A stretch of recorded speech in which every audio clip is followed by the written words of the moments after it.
Hello and welcome to GatherVerse Europe Tech for Humanity Summit, Day 1.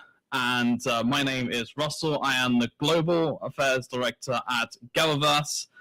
And I'm very, very happy about this event today. And so far, over the last 4 weeks, we have traveled around multiple continents from Africa, Asia, Middle East, North America, and now, of course, the EU. There's going to be a lot of discussions happening today, including lots of discussions around AI, technology, etc. But we're also going to talk about where Europe stands at the forefront of regulation and responsibility with the EU AI Act, with the transparency and the ethical oversight that is going on within the EU right now. But beyond regulation, we're also going to take a look at how Europe, what is the future of Europe? The responsibility, the inclusivity, the shared accountability. How are we going to take the next steps within Europe when it comes to the EU? There's going to be a lot of discussions, a lot of roundtables, and also lots of fireside chats with myself, Lynn, and the GatherVerse team here at GatherVerse. So I want to say thank you to each and every one of you for joining us, for also watching live at GatherVerse.live and all the social media platforms that we have as well. And also coming up next, we have our very first roundtable with myself, and we're going to be talking about the leading safely and sustainably, responsibly in the face of shared survival. So I think that is the end of the introduction. So what we're going to do is we're going to go straight into first roundtable discussion, and stay with us because we have lots of discussions where you can learn, get involved in, and also have fun, of course. May I gather, be well.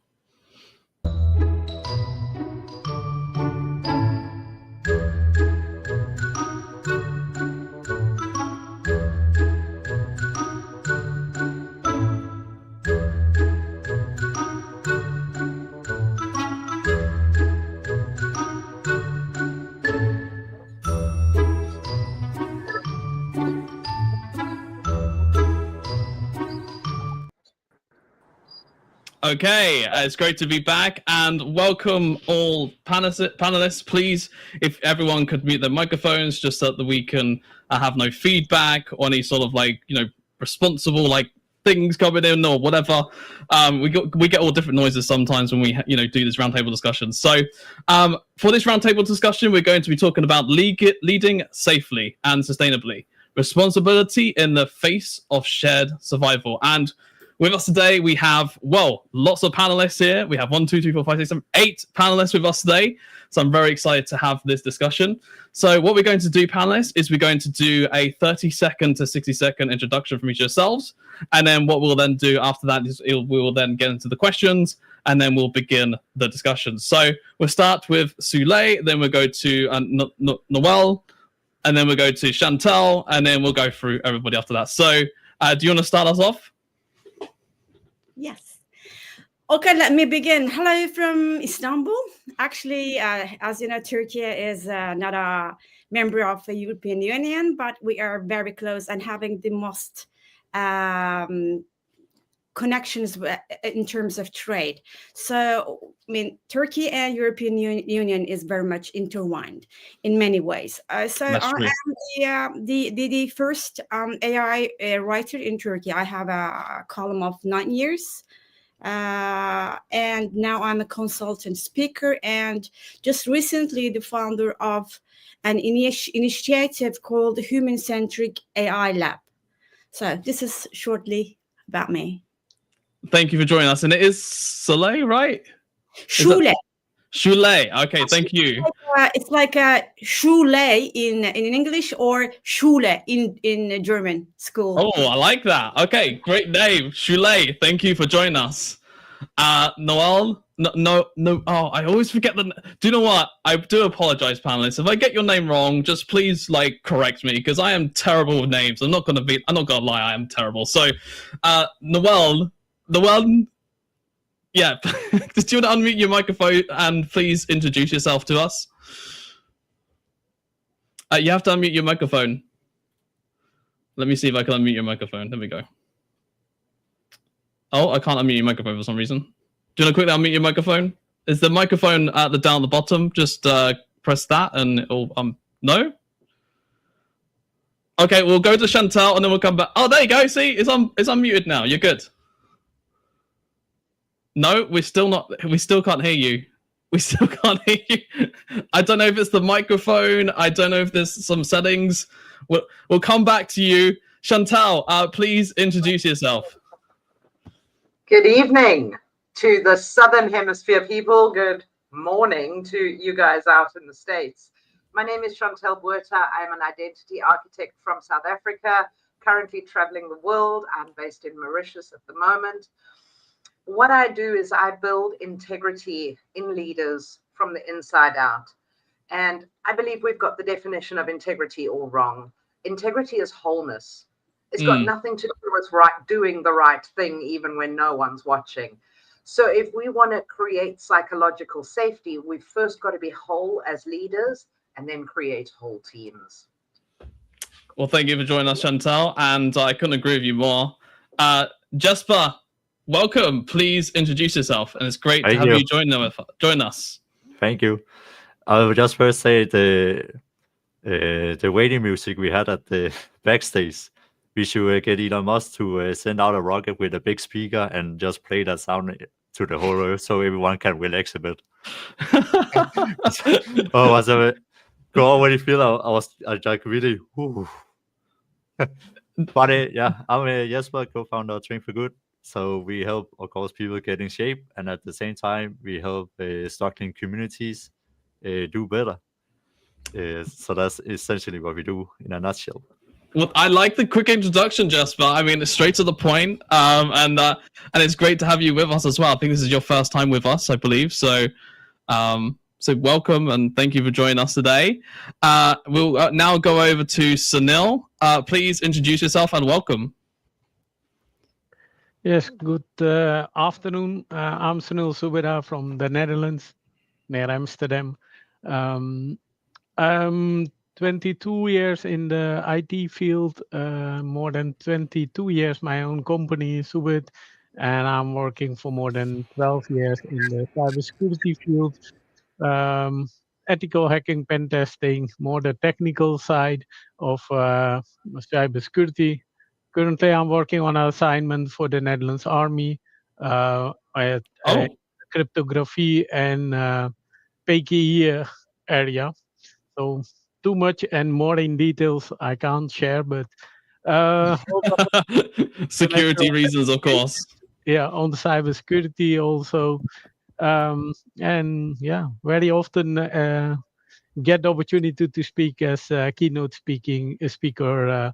So last week I was in Barcelona speaking on a conference, and the week before I was in Rome also speaking on a cybersecurity kind of conference. So that's quick and short about me. Thank you for joining us, Sunil, and it's great to have you with us. And cybersecurity is extremely important, so I'm glad to have you with us on the panel today. Catherine, once again, I think this is like our 10th time together, but I love spending every roundtable discussion with you, so please do introduce yourself. Well, thank you, Russell, and good morning from the Pacific Coast. I'm Catherine Kavanagh. I direct Screen 360 TV, a National Science Foundation project last year. And we are concerned with security because Screen 360 TV follows the kids. Kids, 350 million are playing Fortnite, and through global hubs, kids want to know what other kids in the world are doing. And so Screen 360 gives them guided opportunities through the film festival model, bringing them together over time in geographical borders. So we want to know what the world needs to be secure and to be able to connect them through that security. Catherine, great to have you with us once again, and I'm very excited for around this roundtable discussion as well. Orestes, we'll go over to you next, and then Alison, last but not least, we'll get you on as well. Good afternoon, everyone. Great to see you all here. My name is Peter Orestes. I'm the CEO and the founder of a company called GatherVerse, located in the Netherlands, and we're doing research regarding the digital transformation and disruptive transformation of a cross variety of sectors, from agriculture, education, healthcare, arts, and currently biotech. And I'm glad to see you all and shaping the discussion with my input also on many subjects. Interesting. And Orestes, great to see you once again, and thank you for also joining us at GatherVerse. And like I said, last but not least, Alison, welcome. Thank you so much for having me, and it's great to be here with such a great panel, some of whom I've met before. Hi again. So I'm Alison. I'm a serial tech entrepreneur and turned VC investor, and I'm really interested in the intersection between technology and tech for good and the social and environmental change that can bring for the planet. So really interested to hear all the opinions on today's session. Absolutely, and thank you for joining us, Alison. And it's great to see you once again as well, some of our regulars here. So let's get into the roundtable discussion. So question one, and I am very looking forward to this, which is, can safety be measured, or is it something we only truly feel when it breaks down? Very interesting question, and maybe it's both, but I'll let the panelists answer this. So we'll start with yourself, Shule.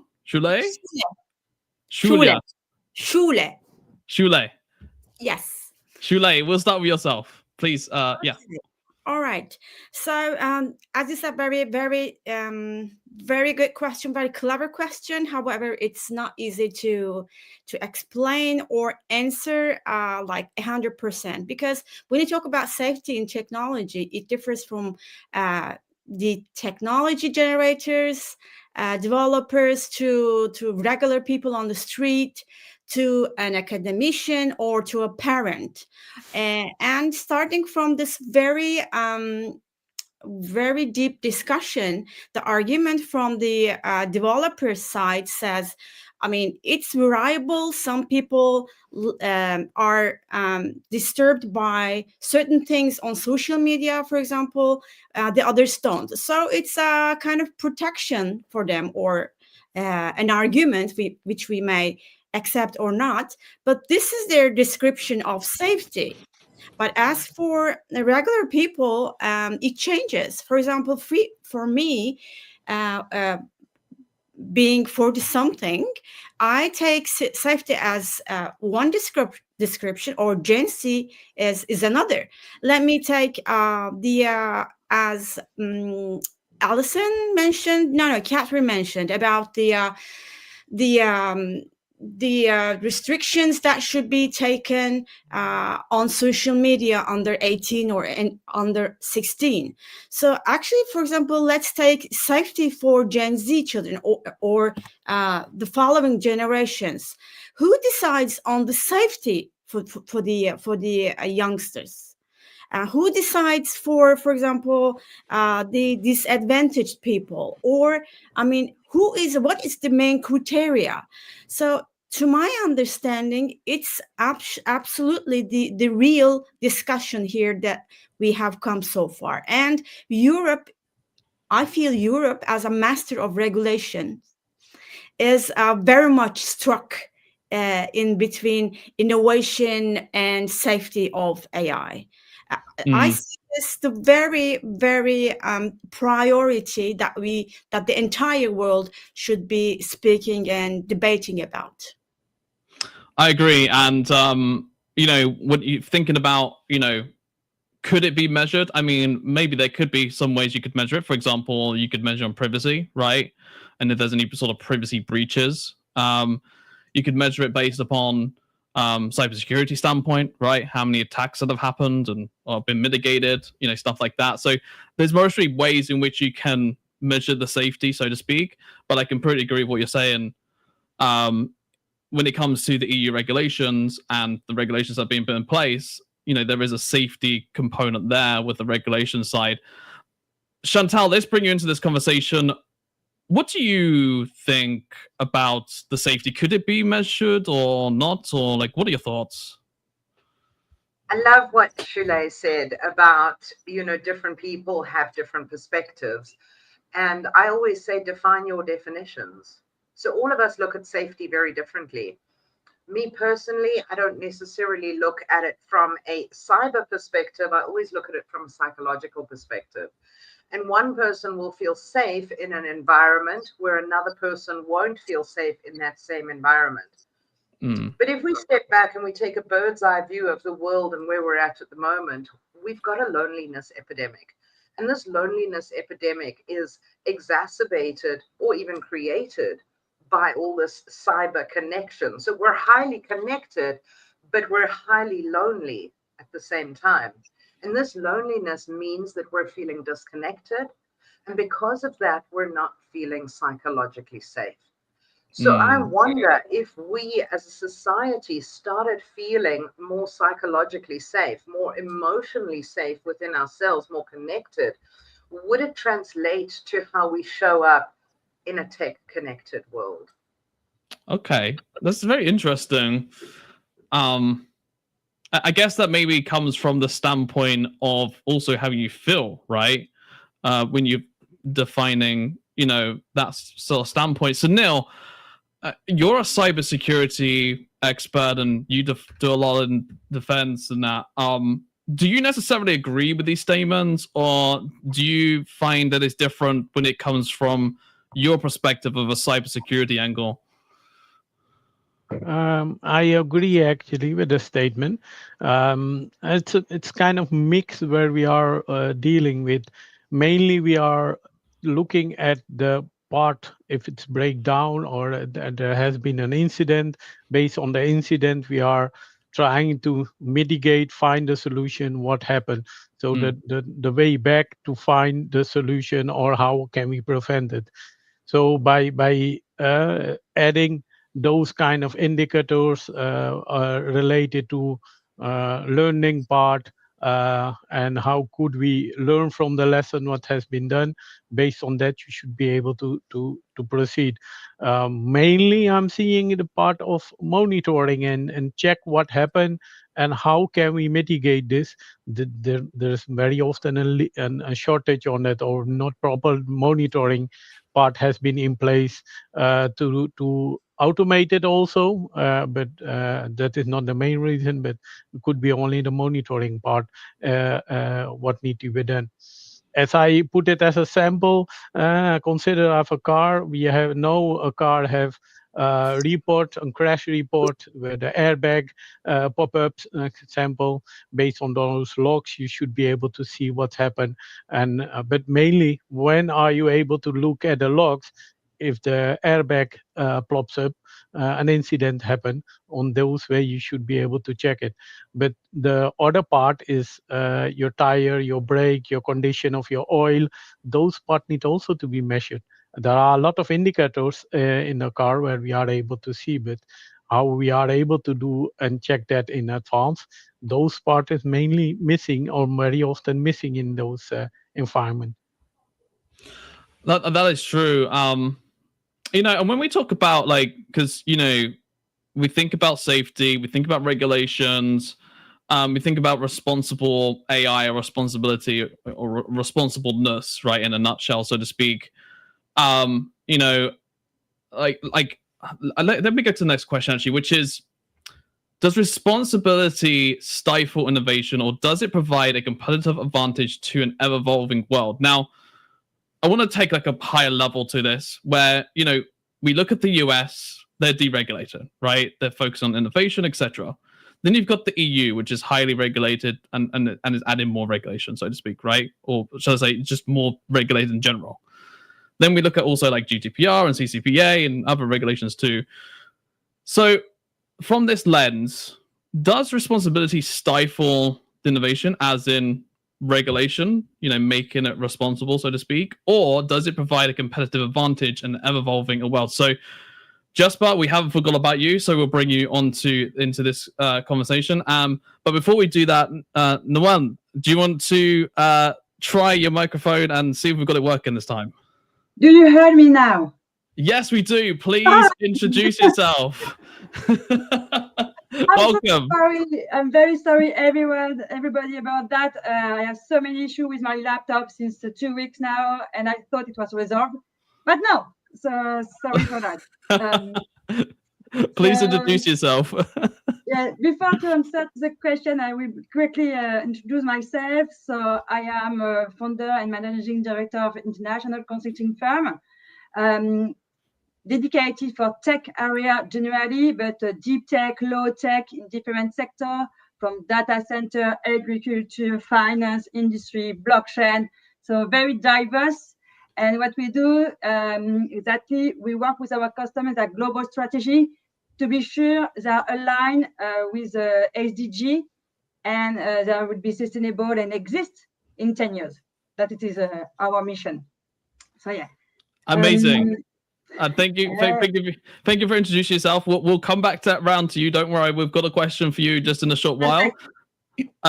Jasper, we're going to head over to you now, and then we'll head over to Catherine after for this question. So Jasper, please share us your thoughts on what I was saying before about, does responsibility stifle innovation, or does it provide a competitive advantage in an ever-evolving world? You know, when we're talking about, you know, even like regulation, which adds potentially to the responsibility. But I'm going to hand the microphone to you. Yeah.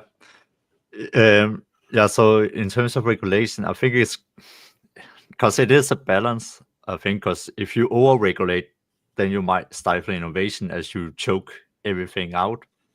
But if you probably regulate in a more balanced way, for example, in the EU we have the GDPR laws, and also have been working with that a lot. It's actually, when you first, in the beginning, it's a little bit a hassle and it takes too much, but it actually becomes more that, okay, you actually respect your customers' data and how you handle their personal information. So it's not just, oh yeah, we got the information and then we just throw the information all over the place and don't know where it goes, kind of thing.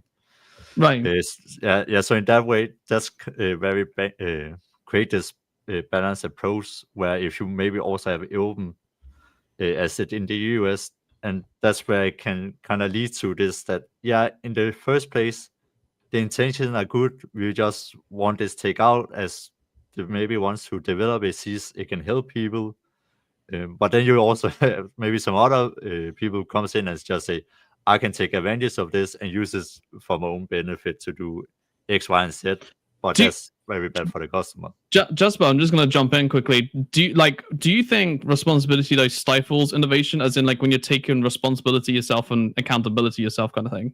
No, I actually think when you actually take on your own responsibility, you actually create the innovation, because now you force yourself to think different.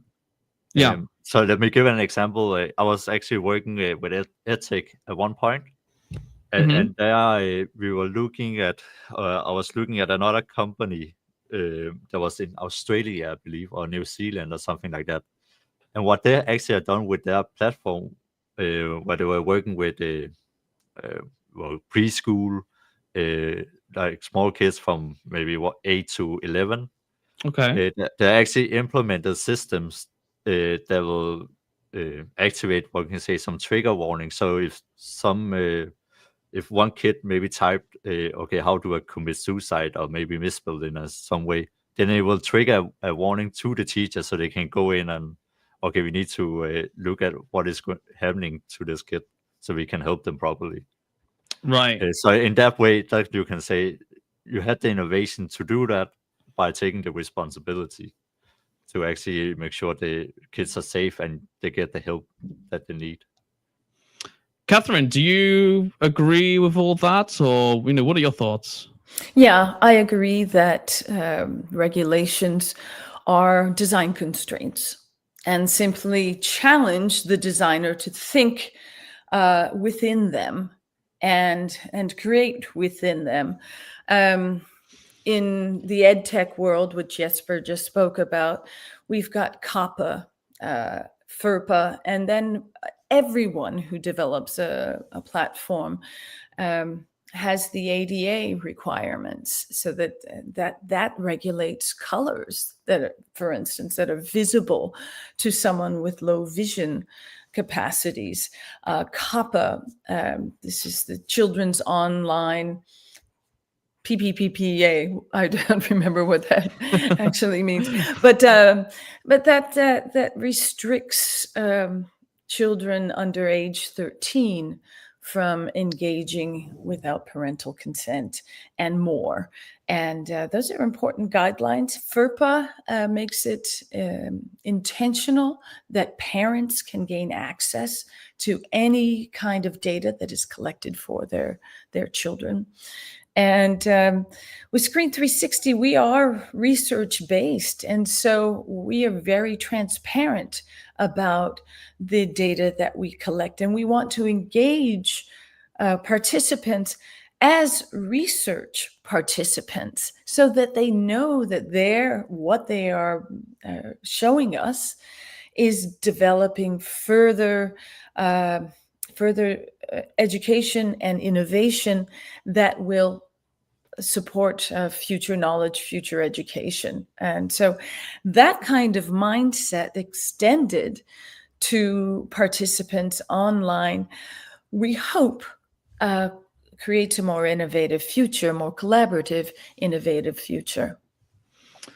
Yeah, I mean, it's an interesting world we're also going into, right? I mean, with the whole AI world and that, like, it's well, as I like to call it, the age of AI. You know, how do we?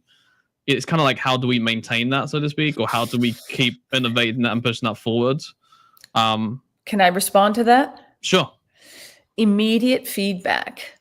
So when data is taken, for instance, and matched, present it.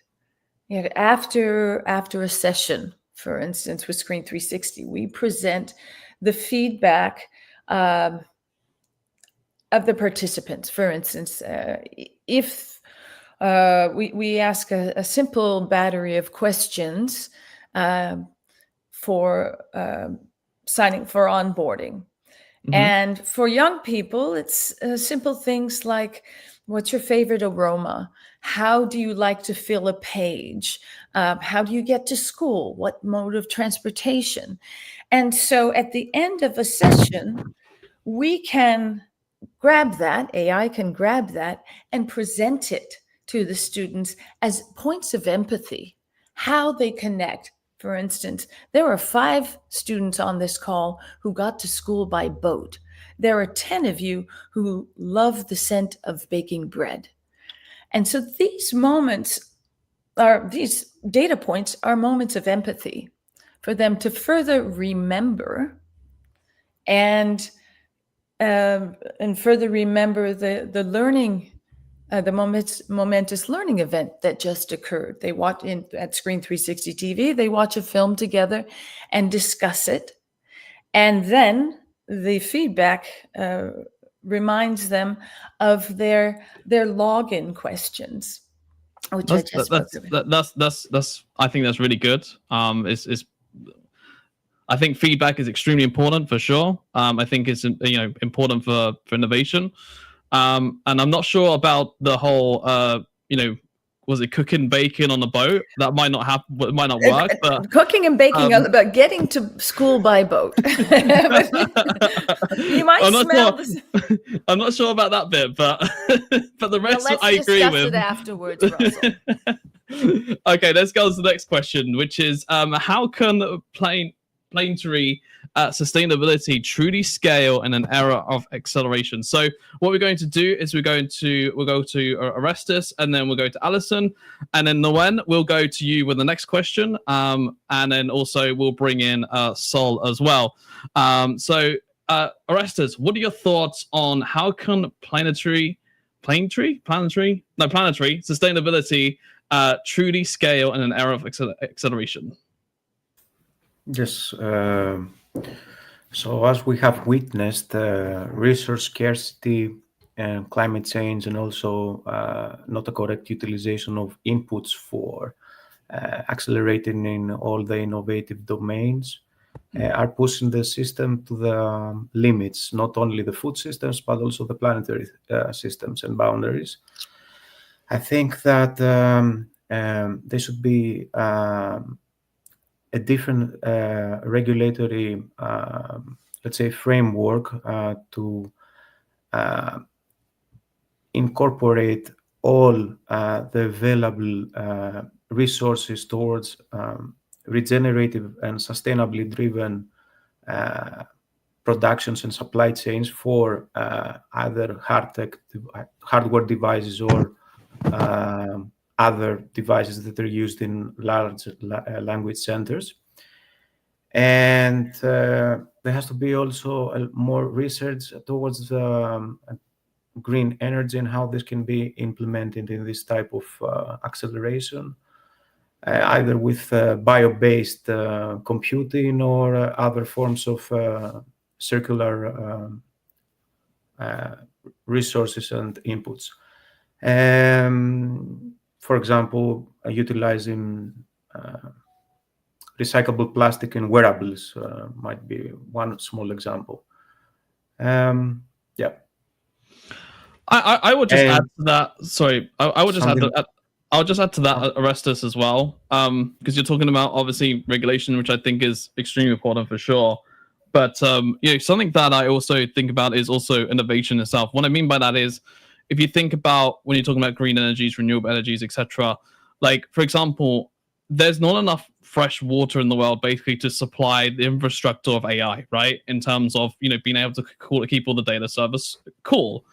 So what we should be able to use the sea salt water, right? Be able to convert that into fresh water and then be able to pump that into the infrastructure of the servers to be able to keep them cool, so to speak.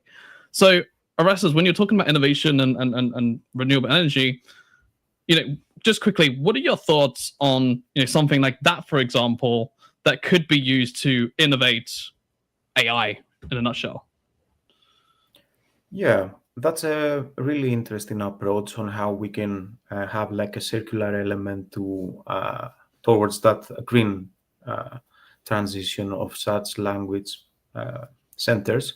I think by utilizing the technologies, we can visualize in a way that concept and virtualize first before we move into that innovation in terms of via means of digital twinning, this type of technologies.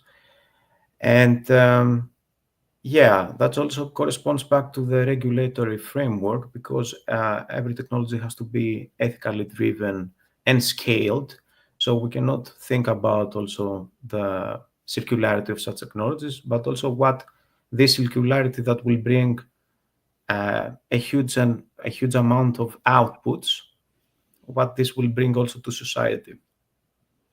Alison, I see you nodding your head over that as well. I mean, obviously, I completely agree when it comes to human values and making sure that AI is aligned with human values and regulations, etc. And also when it comes to an ethical standpoint, what are your thoughts when it comes to how can a planetary sustainability truly scale in the era of acceleration from your point of view? So I think it kind of starts with where we are today, and where we are today, we have a couple of we have three, we have a lot, but three that I will touch on, three kind of hindrances. One is that we're still in an era of consumption. Mm-hmm. We're not in an era where we're consciously thinking about where we're buying because we want, not because we need. Okay. We're in an era where I've lost train of thought, but where It will come back to me. It will come back to me. But it's all about innovation and supporting that, and thinking we need to move away. The sustainability, my second point was sustainability goals from a global and planetary system are a nice framework, but they're conflicting, right? You can, reduce deforestation at the cost of water consumption. So you can conflict within the same framework. Also, the sustainability goals are also incredibly biased to Northern Hemisphere regions.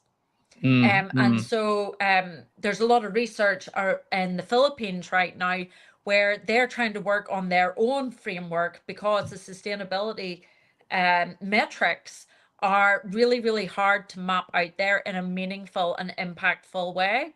And so that really stifles that that innovation.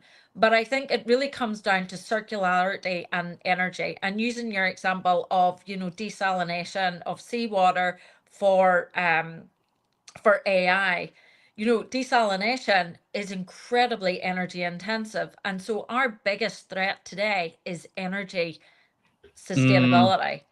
And because everything comes down to it, as we are trying to move away from fossil fuels and moving to electrical, how is that electric created? And the biggest innovation will be, how can we create electricity in other ways, in ways that are more, more sustainable and have a lesser effect on the infrastructure. But I think as well, we need to think about, planetary sustainability and that. I currently live in Ireland, and we quite often have power cuts where power is diverted. I know, European country, power is diverted to the data centers as priority rather than, housing and, the locality. And that's not even during storms or, times where there's disruptions. That's just all the time. Right. And I think that that's problematic, because I think that as AI keeps going, to me, we are prioritizing the machine rather than humanity. And that machine is not circular. That machine is generating more and more issues that is built by humanity, but yet we're prioritizing the machine. And so I think that this is something that I don't necessarily have the answer to, but it's something that would be a great conversation over a bottle of wine or whatever your drink of choice is. But it's how can you, if you've got a 9-year-old, 10-year-old making, queries on ChatGPT or Perplexity, that's the same energy consumption as boiling your kettle. So is that necessary? And at what point is that sustainable? And is it really necessary? Or what has to drop off to allow that to happen? Because we can't continue on the trajectory that we are, because the governments have shown they're going to prioritize the data centers and not humanity, which is an issue for humanity that created this technology. That is so true. And, I always say that, behind every great technology is humanity, right? Because we really, it's our own intelligence of mind, so to speak, which does the innovation, right? And comes up with the ideas. I mean, that's why we have computers now. That's why we have lights. That's why we have every single innovation has been invented by a human. So the fact that now, we're pushing AI and it's taking all these resources away, I completely agree with that. And we do need to put humanity first and make sure that, AI is aligned with human values. So let's go on to the next question now, which is shared.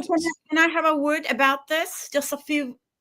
For this question, I'm going to go to Norwen first, and then I can come over to you after. All right. It was a relevant joke. That's okay. Well, go ahead. If it's a quick joke, I'm all for jokes. No, so I just recently saw a video on Instagram. A guy runs out of electricity in the middle of the road, and another guy stops by, and the driver, the first driver, asks for gas, and he answers, "So, how come your car runs with electricity? You talk about the gas," and says, "Yes, exactly." And he takes out some gas from his car. The reason would be there's a machine, there's an engine at the back of the electricity car. So he brings it out and puts gas on it, and he produces electricity, and he charges his car. Oh wow! Okay. So this is a kind of actually creating alternative ideas and technologies and methods in the face of, as Alison says, the technology world, and the countries would actually choose to invest in data centers than the responsibility to the humans. that's the reason for which a lot of scientists work on alternative ways or methods. But I don't know how it's gonna. I'm not very hopeful about it, to be honest. Oh, well, that's not good news. You're not very hopeful about it. Nguyen, please join us. So my question for you is shared survival possible in a world of unequal resources? What are your thoughts, Nguyen? I have so many thoughts, to be fair. I think we don't have enough time to discuss this topic. Just before Alison, I work on data center market since 20 years now, and my thesis was about green data center.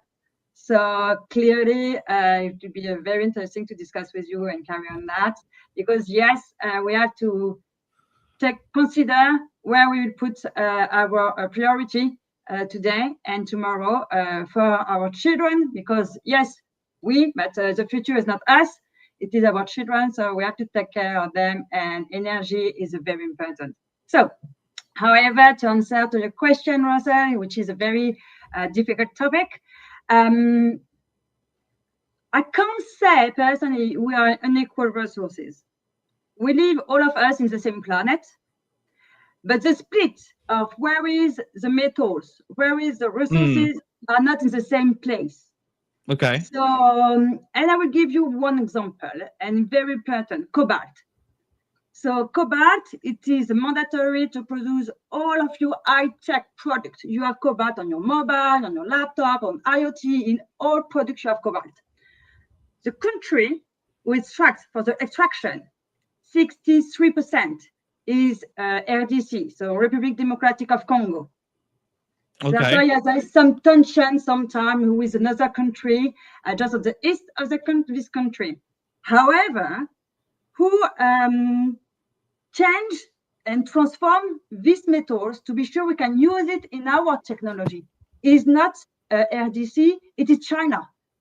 So that's China is very important today in tech area, because they transform metals, and that is very key and fundamental.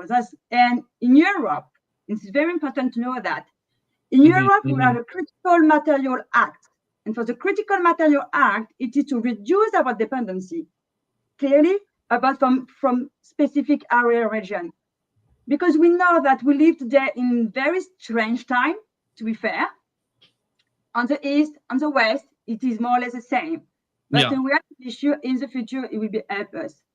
And many people, because we discuss about AI, yeah, great. We can discuss about NVIDIA, we can discuss about all of this company, but we have to we have to remind you that an European company, ASML, you need ASML company to produce the product of NVIDIA. Europe is very key today on the AI area.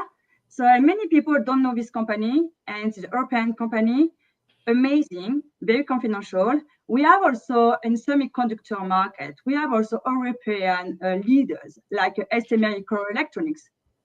So we have to consider them also at the same time. But yes, we can live in unequal resources, but we should take attention about where these resources come from.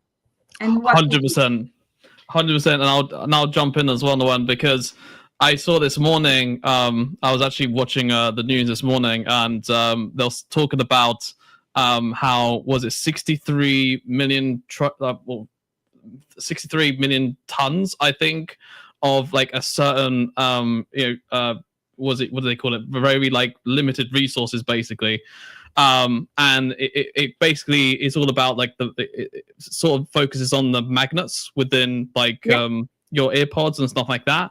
And they're saying about how all of that comes from China, because they have the mines and everything that they have for it, and they literally then take those minerals then create the products to then distribute it to the world, right? So when you're talking about that, and we're talking about the trade wars in which, Trump, and which we won't go down that route, to be honest, but in a nutshell, I completely agree with what you're saying. when we're talking about this question, which is shared survival possible in a world of unequal resources? Really, we should be sharing those, resources as equal as possible. But there's a whole political game, so to speak, with that. So it's clearly a political game. Clearly, all the time it is a political game. The access of metals, mining, minerals, it is a geopolitical game, clearly. But we should remind us that technology has a huge impact. But technology and innovation, because for me it is an opportunity to innovate. It's not only high-tech product. We can innovate with low-tech solution. We can innovate with frugal innovation. It's not mandatory to have all the time high-tech connected product. It's not mandatory. And what I wanted to add, it is, if you don't take care about that, it would be a lack of our humanity, because behind that, I also see human traffic and children labor. So we should take care of all of things. So yes. Well, thank you all the time about this topic. So thank you for your input and your expression there. And I do agree. We need to be sharing the resources around for sure. And even Alison was nodding her head and agreeing as well. So now the next question is, what happens when responsibility collides with the need to innovate faster? So, if we look at US as a good example for this here, they've reduced the regulations, they're innovating. As I like to say, two things can be true at once, as in you can have safety and innovation at the same time. That's what I believe. But, I want to bring you guys into this conversation, especially Jasper, and we'll also go over to Sunil. The question is, what happens when responsibility collides with the need to innovate faster? What's your thoughts, Jasper? I mean, the question sounds very much like what we see with the AI development right now. If you just follow what Elon Musk, for example, says about we need to safeguard AI, make sure it also is safe, and then on the other hand, you have just companies going full speed ahead to innovate it and make it the best possible thing they can, while they just basically rip all the data from the entire internet.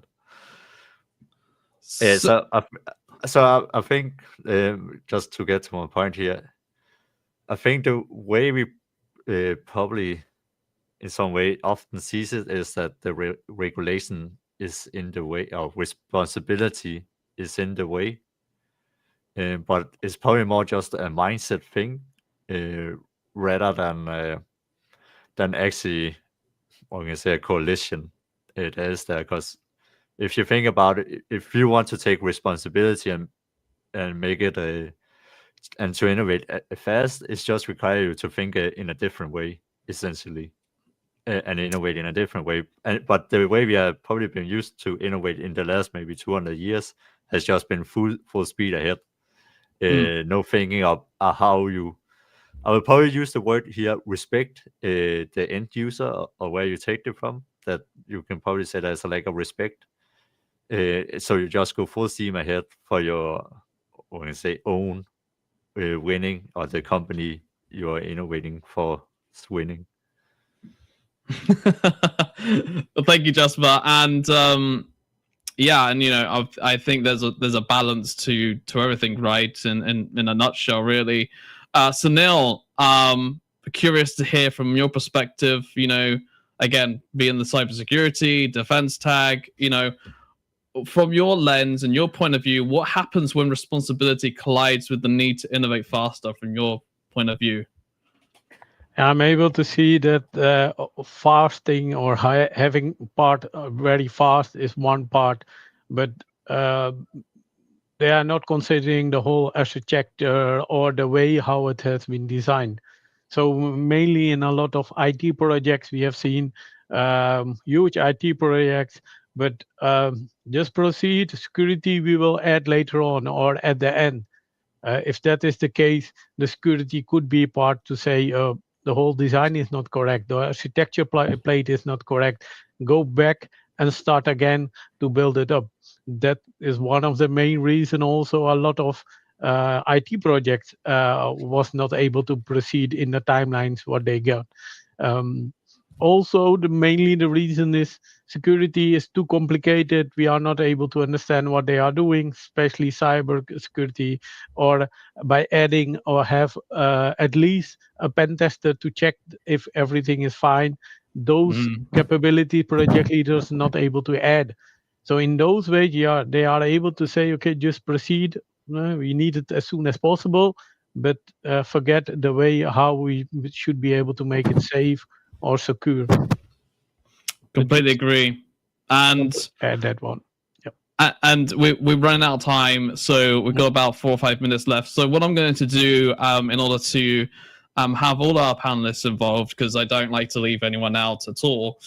So what I'm going to do is I'm going to ask a question, and then basically each of you have 30 seconds to 60 seconds to answer that question, so then we can get at least everyone's input around the roundtable, so that, you know, we can get your thoughts and different points of view. So what I'm going to ask is, you know, we understand where we're currently at right now within the EU and within AI technology and technology as a whole. What is it that each of you would like to see in the future? And obviously each of you can think about it, of course. Well, other than the person that starts, of course. But what is the thing that you would like to see in the future with AI? Let's say in the next 3 to 5 years. What is something that you would like to see happen within the innovation of AI? So we'll start with Jasper, and then we'll head over to Alison, Orestes, Sil, Nguyen, Sunil, and then Catherine. So we'll go in that order. So Jasper, over to you. What's something you would like to see in the next 3 to 5 years in the AI innovation age, so to speak? If we start from the base of it, because it's run on data, so you can say that probably some better guidelines and regulation in regards to what data is these AI companies actually allowed to train on, so there's better like structure and a better framework on that. Because I think with AI, that's kind of where the core problem is. It starts there, how they scrap the data, because you can see just with OpenAI, the first thing they did was just scraping the entire internet. How does royalty works for books, music, lyrics, and all these kind of things now when the AI can do it. I completely agree. Better guidelines, better regulations. Completely agree. Alison, 30 seconds, please. What is something you would like to see in the future in the age of AI in the next 3 to 5 years, let's say? I'd like to see dark data disappear. So all those things you don't need to save on, like I'd like to see your data have an expiry and delete date, or an opt-in, because I think that is just slowing down the latency and slowing down the system. So I don't have the answer to how you would do that, but I think dark data needs to disappear. Orestes, please share your thoughts as well. And I agree with you, Alison, by the way. Orestes, please share your thoughts. What's something you'd like to see in the next 3 to 5 years? It would be nice to see by my eyes, but also probably from the humanity's eyes, if the humanity agrees with me. Disruptive, ethically driven, and sustainable innovation, with the main goal making mankind a better place for the humans, but also opening the boundaries, the planetary boundaries and the galaxy boundaries for other opportunities that they might arise by incorporating this type of technologies in various sectors, for example, space aviation. Orestes, thank you for sharing your thoughts. Next on the... Yeah, it's me, right? So I'm hoping, just hoping that the guidelines and the safeguards have to have one understanding and one definition, so that all the countries and the technology developers should obey with this. They have to be obliged to obey or align themselves with these regulations. And my realistic hope is that we should take children first, and this is going to happen. Just recently, Denmark announced it. So this is coming, and children are the first in terms of human-centric AI applications. So I believe this is going to happen. 100% agree on that. Absolutely. I couldn't agree more. Thank you for sharing that as well. I didn't realize Denmark had that. So you're even teaching me that's something I don't know. So thank you for that. Nguyen, what is something you would like to see next 3 to 5 years in the age of AI? In AI, my dream, it is we embrace more diverse people, including neurodivergent in our team, clearly, because our richness is our difference. So if you want an innovative, sustainable, and more inclusive future, I think we should include everyone. So every provider, we need them, and we need all brands. That's it in my dream. Thank you, Nguyen, for that. Sunil, your thoughts, please. I hope that we are able to defend ourselves better with AI opportunities and possibilities, what the good actors are able to use, but also the bad actors. So we hope we are preparing ourselves better, much better on cyber level. Still a lot of organizations don't prepare properly on cyber. So with adding AI, it will be much harder. So hopefully we are able to prepare better because we know already the attacks will be more, will be better, and even security professionals having issues and difficulties to recognize and knowing this kind of professional attacks are coming. So that, and the another part will be indeed maybe better to have everyone in the globe the same kind of GDPR and those kind of regulations what we are using in Europe. So that can help also to make us safer in the future. Completely agree about the defense side of things, 100%. Sunil, thank you so much for sharing your thoughts there. And last but not least, the lovely Catherine, please share your thoughts. Well, I hope that AI can support the coordination of the gatekeepers, the funding gatekeepers, to cross borders and understand the value of travel, through technology, and travel as a learning tool, and so that they will fund things that support education through travel-like immersive experiences, and trust. Trust increases both with those funders, those gatekeepers, as well as those users who are embarking out into the world to meet their international peers. Catherine, thank you for sharing. And that is it for this roundtable discussion. And I will quickly share mine, actually. Mine would be a trustworthy future, which everyone can trust AIs in a nutshell. Verification, trust, and earning our trust, basically, over time. But anyway, that's all we've got time for. Thank you so much to all the panelists. Please do follow them. Check them out on LinkedIn. They're all available on LinkedIn. So go on, you check them out on there. Make sure you follow, connect, etc. It's been a fantastic roundtable discussion. And we've got much more roundtable discussions and fireside chats happening as well. And that is it from this panel. So I'll gather as well. And thank you very much, everyone. Goodbye. Thank you. Thank you. Bye-bye.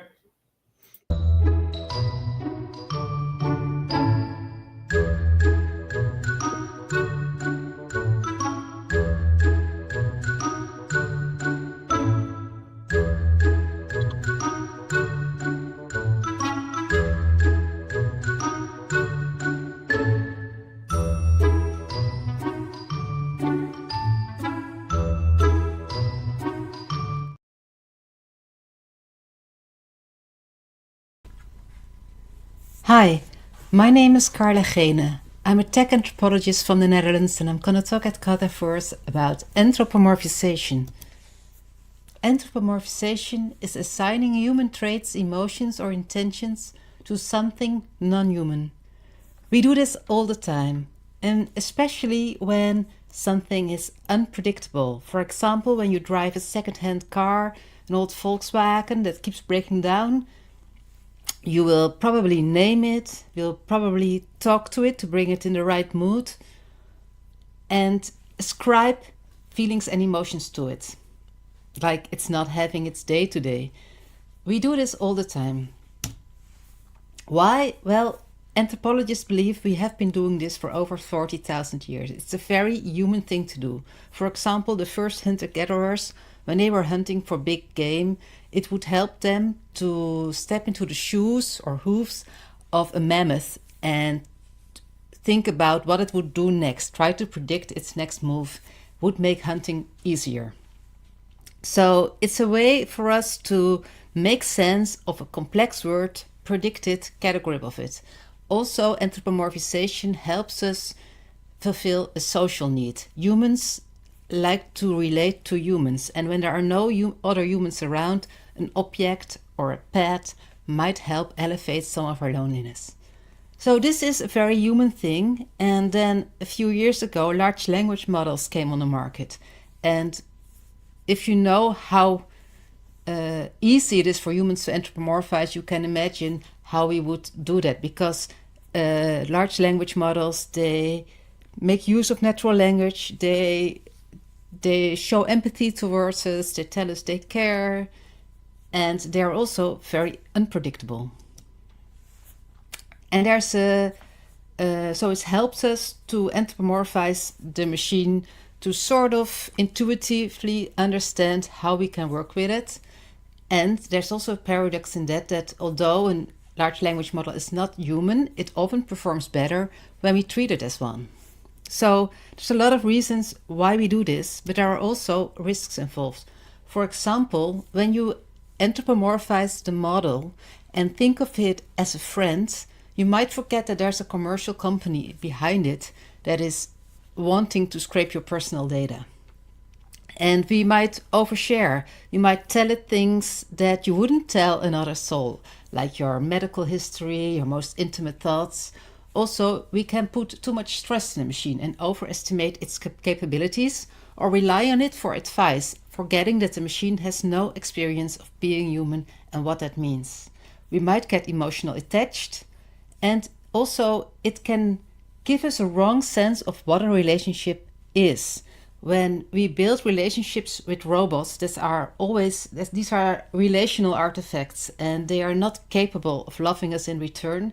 And we forget that relationships are about give and take, about both persons having their own needs and taking those both in account, navigating that. So how do we mitigate these risks? When it comes to AI builders, things that are important is to make it clear that users are talking to an AI. This is already a legal requirement in a lot of countries, but it's often just a small line of text at the beginning of the interaction. You really want constant reminders that you're not talking to another human being. This also means designing without exaggerated human traits and creating friction or interruption when users get over-attached. This all makes a lot of sense, but a lot of companies nowadays are not doing any of this. In fact, they're doing the opposite and exaggerating, making them more human, giving them faces, giving their human voices. So we also have to do something as users of these models. One thing that's very important is AI literacy. Make sure you understand how these models work technologically. Also, actively remind yourself it's not a human, for example, by using it instead of him or her. And avoid excessive emotional involvement. If you notice you are relying on the AI for support, comfort, or meaning, pause. Seek contact with other people. This brings me to my final thought. When you or others around you get emotional attached to the machine, please don't mock them. Don't pretend like they're crazy because this is just a machine. Remember that bonding with a machine is a very human thing to do, and reach out to them. Ask them for a coffee. Have a chat. This was my presentation. Thank you very much for inviting me. Have a good day.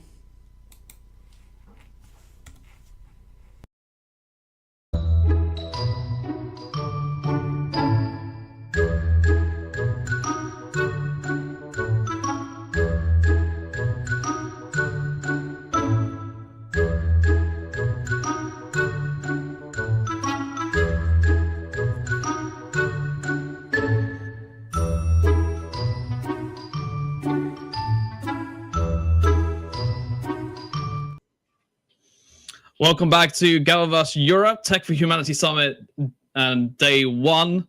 And we have a fireside chat with myself and the one and only Lynn, the Director of Communications at GatherVerse. Hello, Lynn. Great to see you. Hi, Russell. Great to see you too. This is a very wonderful Europe day.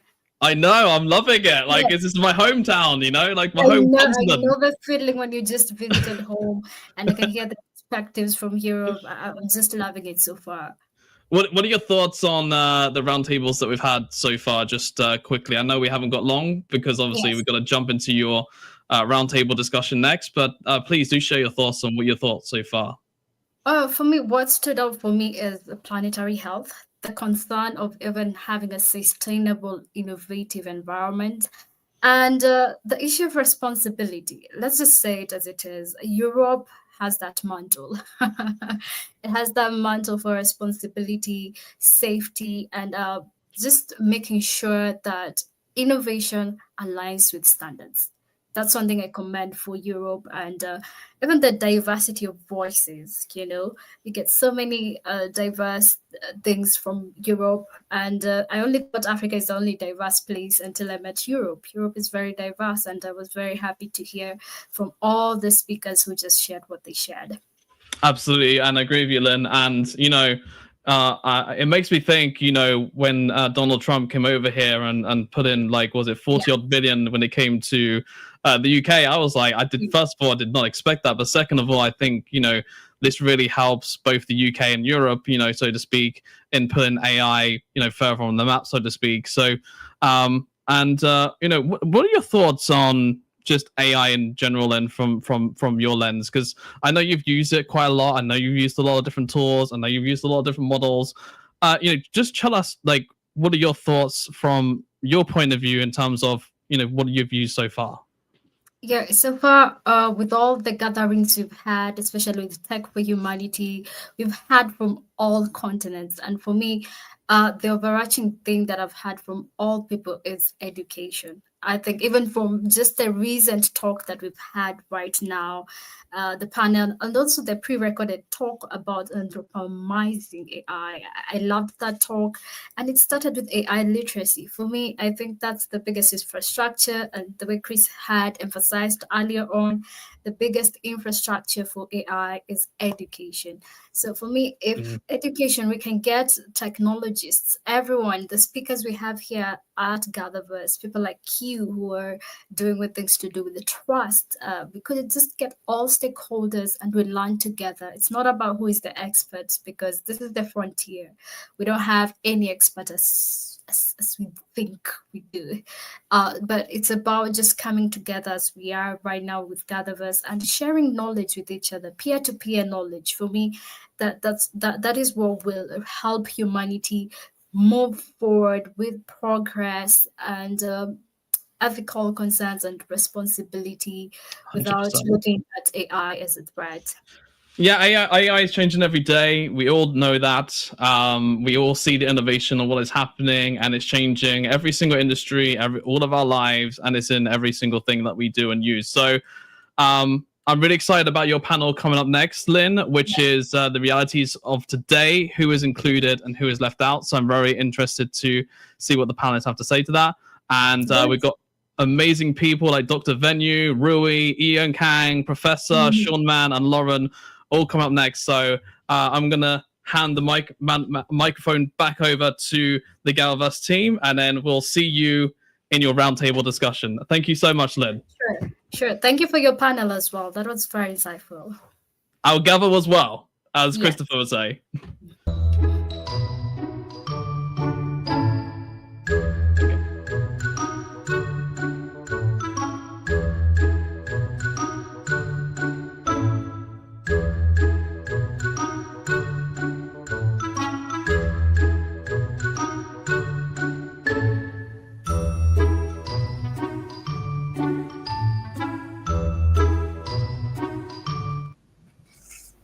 Hello and greetings. Welcome to our second panel. And this is GatherVerse Europe Tech for Humanity Summit. So far, so good. Europe is sharing her thoughts and we're loving it. So we're here to talk about the realities of today, who is included and who is left out. With me, I have a group of expert panelists. Some of them you know them, some of them are new, and we're very happy to welcome them here at GatherVerse. So, panelists, I'd request you to kindly mute your mics until called upon, and we shall be brief with our expressions, and we shall also be just share from your heart, all right? So I will start with you, Sean. I will start with the introductions from you, Sean, all the way, and we're gonna conclude the introductions with Dr. Venu. And I ask you to be brief, tell us who you are and why you're here. Sean, please. Hi, thank you, Lynn, for putting this together. This is awesome, and all the other panelists. I'm Sean Mann, CEO and co-founder of RP1. We created the first 3D browser, which you can experience today at rp1.com. And really, this is going to enable the next open ecosystem that's going to power the spatial internet. So if you think about how important the browser was for the current internet, we've created a way for all 3D, including the future of AR, to be fully connected everywhere in the world. And so we're happy to be here and share our thoughts. Thanks so much, Lynn. Yes, that is very impressive. We're looking forward to engage you with if you're including people or not. We're looking forward to hear from you. Lauren, over to you. Hi, I'm Lauren. I started studying virtual and augmented reality at Chapman University about 5 years ago, and then I went on to get my master's in VR, and I've worked in the field since then.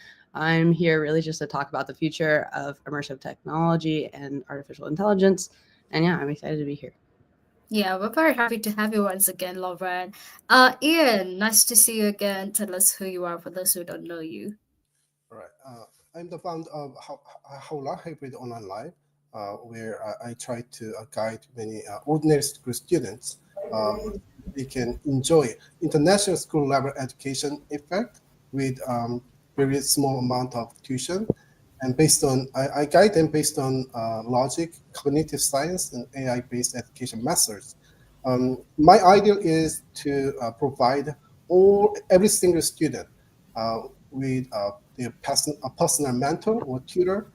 Or so as you know, many people have lost their job nowadays due to the rise of AI. So those people need their job. So I think this kind of model could be the best job opportunity for them as well, because my model is based on the micro group learning approach. So many groups, small groups of students need as many numbers of teachers. So I think that's what I'm trying to do right now. Oh, that's impressive. We're very happy to have you once again. Professor Dr. Vera, if I pronounced it right. If I didn't, please correct me. Over to you. Greetings of the day. I'm from India. I'm basically an educationalist who's been working for more than 30 years and trying to bridge social and economic gaps by empowering marginalized groups and promoting equal opportunities in education, employment, healthcare, and civic engagements. We are looking into a lot of quality assurances and supports which needs to develop for more inclusive communities and strengthen social bonds, particularly for vulnerable or historical excluded populations. Wow. Thank you very much. All right, we're very happy to hear from you. And did I pronounce it right? Is it Professor Dr. Vera? Did I do it right? Yes, Veera Talukdar. All right, thank you so much. All right, Rui, over to you. Hello, everybody. Rui Pereira, longtime creative technologist. Been working with technology and tools also in my studio, Humanus, which is a boutique of immersive technology. We look at tools. We look at technologies as tools, and as such, they should be used to make your life easier, better, happier. Happy to be here and share my perspectives. All right, we're very happy to have you as well. Thank you for joining us. Dr. Venu, you're always with us, and we very appreciate your presence. Please tell us who you are for those who don't know you. Good morning, all of you, the panel members. Because my introduction is that recently, last week, we started, so many people are talking about AI, but we started AI integration with industry, like supply chain and healthcare and education. Because I love to drive the AI literacy program. We have been completed 50,000 students has been, educated on AI of the basic fundamentals. And another target is by December or by March, another 50,000 students should be educated. Yes. Thank you. All right. We welcome you once again and thank you for always being with us. Thank you, Remy. And panelists, shall we begin with our discussion today? Yes. All right. That's a good signal. Sean, I'm going to start with you, and anyone can chime in as well. What is the reality of today? What is inclusion? Let's define inclusion. What is inclusion to you, Sean? What is inclusion to you, Dr. Pereira? Tell me.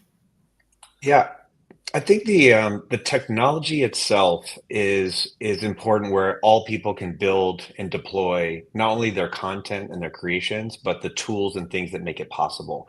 And I think the biggest example today is the World Wide Web. We have the most inclusive set of technologies that's created a open ecosystem where everyone can build, and you're not controlled by any one company. And the biggest challenge today is that we have some of the biggest tech companies that want to own the next 3D space for the internet, and it's going to really keep a lot of people out as far as building tools and things to participate. And so if we want an inclusive technology that brings the world together, it needs to be in an open ecosystem. Yes, so inclusion for you is an open ecosystem, right? Yep. Yeah. All right. Okay. All right. Yeah. Should I? Yes, please. Yeah. So this is basically inclusion we are talking about is digital inclusion. So equal access to technology. That would include affordable bandwidth, devices, reliable internet infrastructures for everyone. And then the second part that we would like to also attend and inclusion is that the digital literacy and skills that individuals must have the knowledge of safety navigating, utilize, and create digital content with minimizing barriers to participants. Yes. Thirdly is it should be accessibility and usability. Digital platforms must be designed to accommodate diverse needs, including those of the people with disabilities of limited technological skills. And lastly, which I feel is the inclusive policies and support. Government, businesses, and the communities should collaborate to address institutional and structural barriers that perpetuate the digital divides that we are finding nowadays. So, Yes. according to me, this I mean. Right. Professor, that was well put, and how you highlighted it, it couldn't be said better. When you were talking, Professor, really, I couldn't help but see you agreeing to everything that she was saying. Briefly, just tell us what you think. Yeah, I totally agree with Professor Dr. Vida. I think we don't need to define inclusion. We already know what inclusion means, and many of us have been, fighting to, not only, have everybody access technology, but everybody, depending on their creed, where they come from, their culture, their intellectual abilities, or even, their digital, literacy. So it is that all of us can access in the same level technology. Parity, I think it's another nice word to put into the conversation. I think that right now there's a huge paradox and a paradigm of in the sense that we are with AI, for example, getting much, much closer for everybody to access tools, to access knowledge, to even build things, right? We have vibe coding, etc. Yes. But on the other hand, we also are creating barriers, huge barriers, because right now, not everybody has access to AI, or maybe right now, a lot of people have access to AI, But we know from the industry and the history that this is just a moment, a flippity moment in time. And soon enough, we'll have not only subscriptions that will become barriers to access, we will then then the premium subscriptions will come, which will become, even more differentiation. So I think it's a very interesting time to talk about this and to really think and look at the world that we have right now. That, with AI, we have, the multimodality of AI is fantastic because computer systems can see, hear, talk, understand the world in its all modalities. So, for example, in terms of accessibility, we are much better equipped to actually create access, with different modalities that we had before, right? A computer can just talk or text or can tell you what it sees if you cannot see by yourself. Yes, so that's Dr. fantastic. Right. But then I'm gonna put you on hold on that. I'm gonna put a pen on that. I'm coming to you on that. But before we even go to where you are going, Lauren, I was just wondering, Dr. Vera has expressed, Rui and Sean has expressed. We have said inclusion is a matter of openness. But I'm just wondering who is paying the price for inclusion? Who benefits?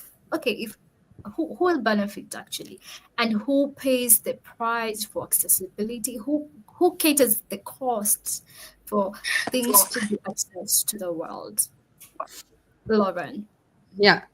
So I think that the inclusion often profits the corporations.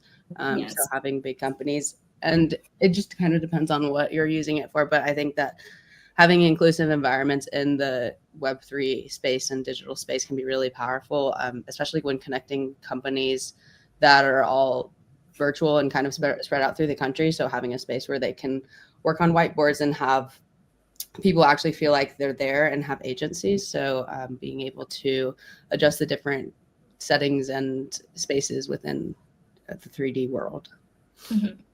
Right. Yeah.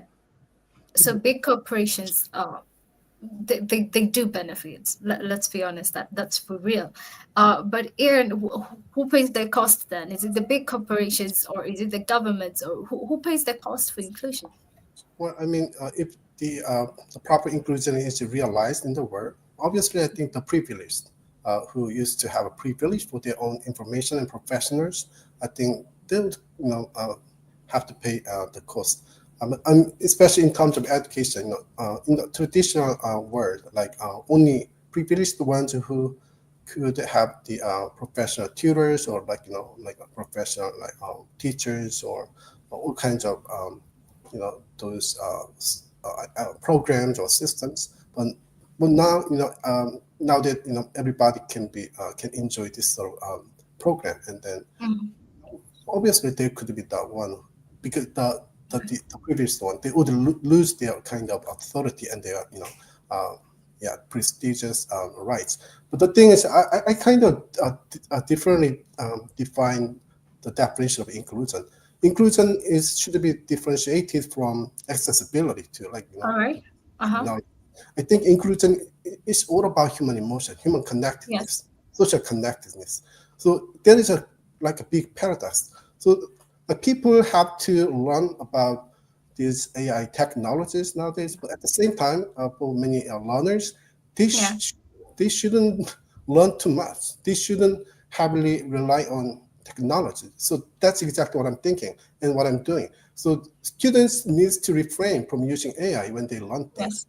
Their personal guides or teachers or tutors, they can fully utilize the AI and then they can guide them. So I think tutors or this kind of people could play a big role in guiding them in the right direction. So use this sort of technology for the future, but please refrain from using this sort of technology or something like that. They should some sort of like a guideline.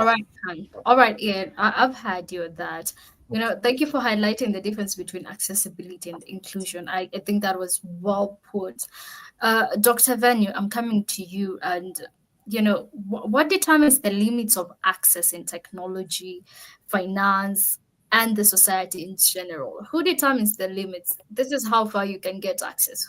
Is there a cap Is there someone who says this is how far you can access this? All right, Yeah. Dr. Benny, I want to hear from you. And also, Yeah. see Rui nodding to that. I'll briefly hear from you, but Dr. Benny, kindly chime in briefly. Sure. Because now today society is divided into, Yes. as a digital division is happened. Complete world. You take any city, there is a bifurcation on the digital dividing. Digital dividing in the sense of modern society, one is a focus on technology now. We are being driven by the technology, complete digital world. One is that how to access the technologies is one part of the world. Another is that how development of AI is that. But the victims of this digital division, one is that youth and elder people who has been not educated on AI technologies or latest digital technology. Another is the people who have been senior citizens. They cannot upskill themselves. You know, I was reading one article in US, Yes. senior citizens, they cannot able to place an order online. The groceries needs to be delivered. You know, they need volunteers has to come to their doorstep, and they have to use the application to place an order. So that is the barrier it is building, because we are all talking about the benefit, but this is the one. Second is that community engagement is missing, because technology is making people to all together far away. Because today this panel is there was because it is bringing all the panel people together on the one platform. Another is that the victims of the technology advancement is that low income population, because they cannot afford digital infrastructure, because the entire world is not able to give the digital infrastructure. Because internet we got it 15 years back, but internet today is that it is a basic commodity like electricity, water. How internet is become a part of life. It should be free of cost for each citizen, because today you step out from the home, without internet there is no life. Yes, I completely agree with what you're expressing, and even thank you for highlighting thank you. people like the older ones, right? You know, I come from a very young continent.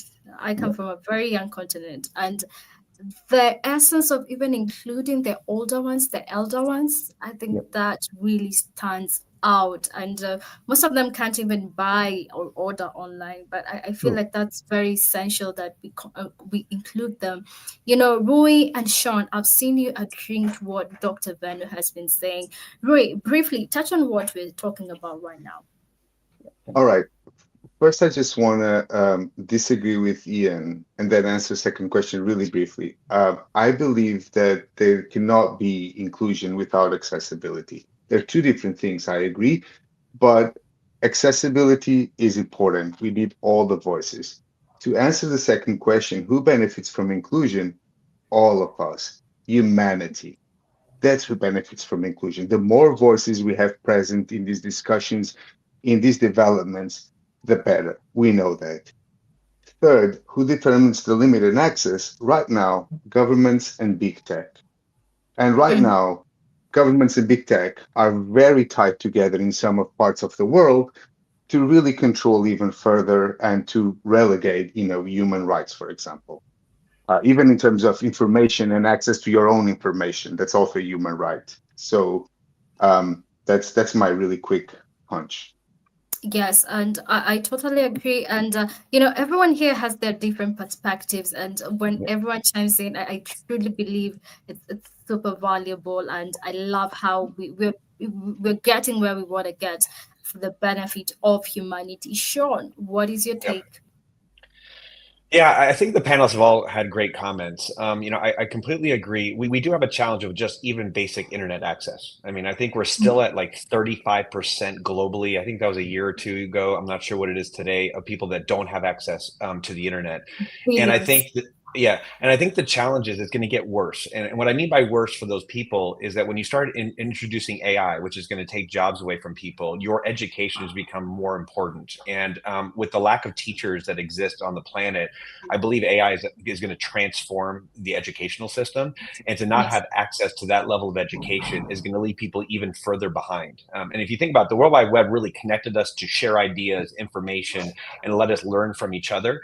And by not having access to that, you're going backwards while the rest of the population is moving forwards. And if you look at the question on who's limiting it, it is the governments, and whether that's for their own purposes, for restriction of their population to grow intelligently, to increase their value and to understand their current plights. I think that's massive problems that exist all over the world, and I think it's something that we do have to solve. And I don't know if that's done, holistically as a globe, or each of these governments have to take their part in understanding the importance of this with their people. Yes, that's a different angle. If you're part of the government and you're watching us, this is just a bold truth from the people themselves. Some people feel like the government is the limit cap, of which it is to some extent. And this leads me to the next questions, and I'm coming to you, Professor Dr. Vero. What invincible barriers or walls keep communication out of economic and social opportunity? Are there invincible barriers apart from the government? Apart from the government, what is keeping people from communicating in the world out here? Yeah. The invisible walls still keep communities out of economic and social opportunities. And these include, number one, like the geographical barriers, such as the lack of transportation or physical infrastructure, hindering access to jobs, financial services, and education. Then it could be social biases and discrimination based on gender, ethnicity, caste, class, or disability, perpetuating exclusions that we basically call from social and economical systems. It could be economic constraints that include poverty and low income, which limit access to quality education, healthcare, and financial markets. Then it could also be educational barriers like poor financial literacy and lack of access to high quality learning resources, restricting upward mobility.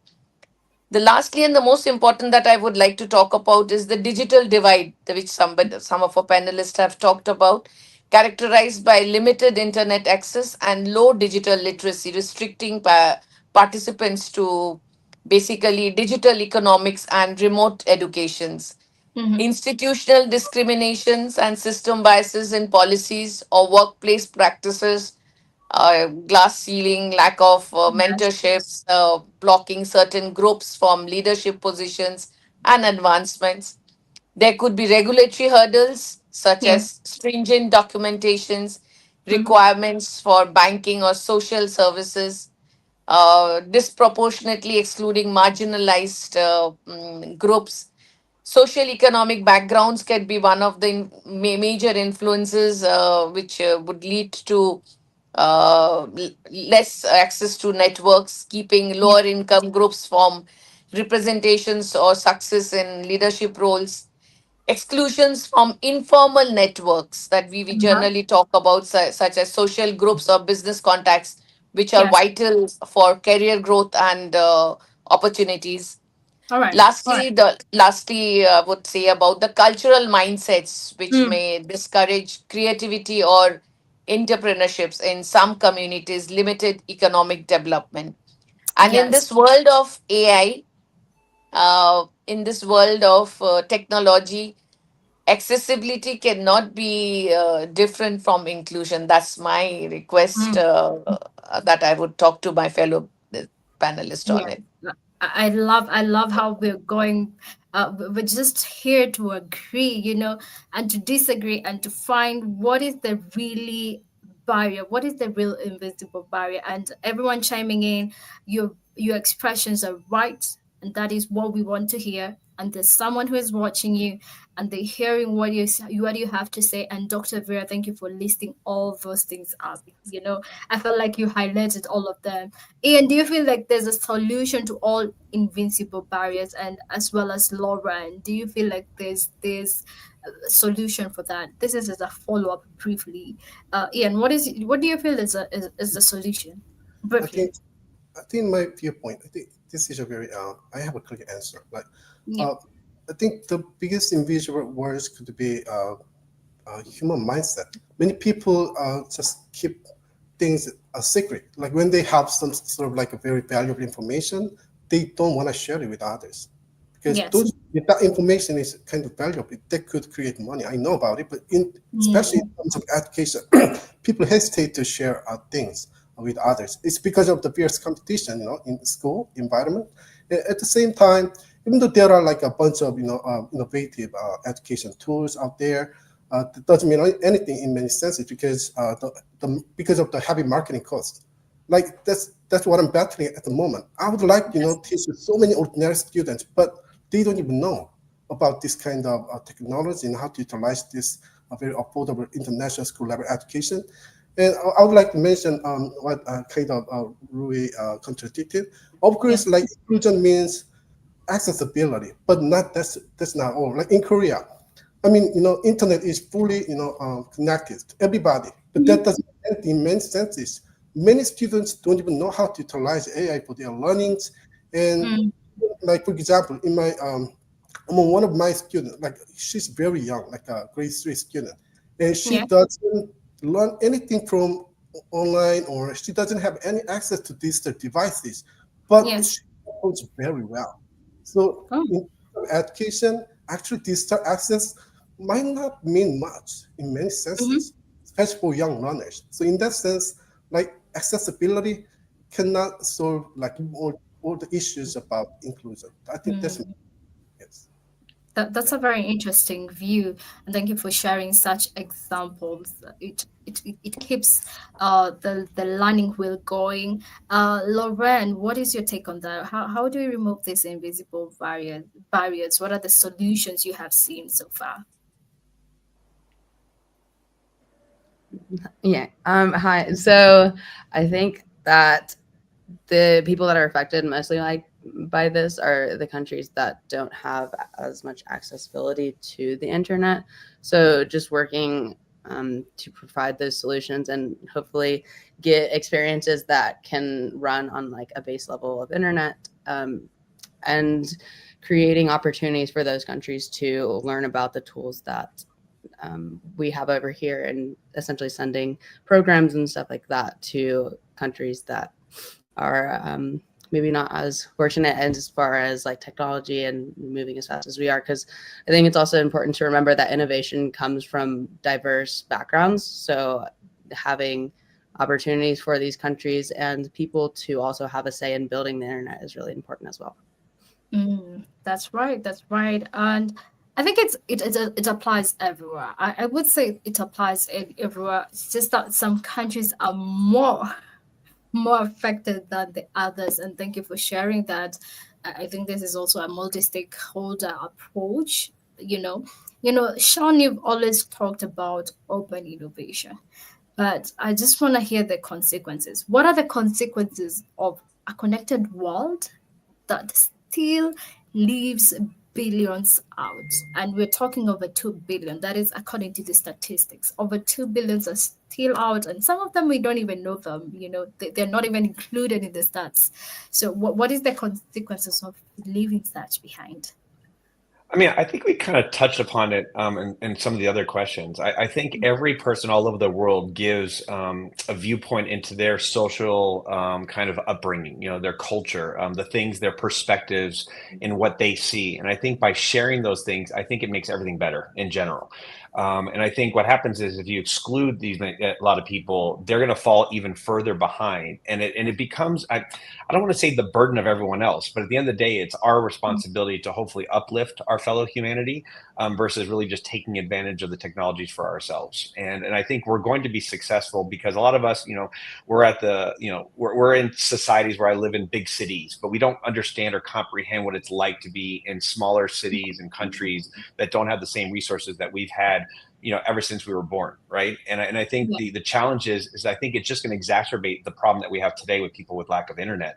And so as you keep adding more technologies that is needed by internet access, it's only going to get worse for these individuals. And so I believe at some point we have to raise our hands and support. But I don't know if that's necessarily each country leading the way. I mean, I think, like you said, the government themselves have to make choices on why they're limiting these technologies to their people and decide, is that important to them? And it's a massive challenge. I'm not sure how you perfectly fix it because if it were, then everyone would have internet access today in one way. But I do believe, like, if you look at like what Elon Musk is doing and others with satellite things where you don't actually have to put a lot of infrastructure into places and you can easily get access. As those devices get cheaper, hopefully more and more people actually get internet access, and then that will drive, I think, the AI revolution that I believe is definitely going to happen. Yes, that is a very optimistic view.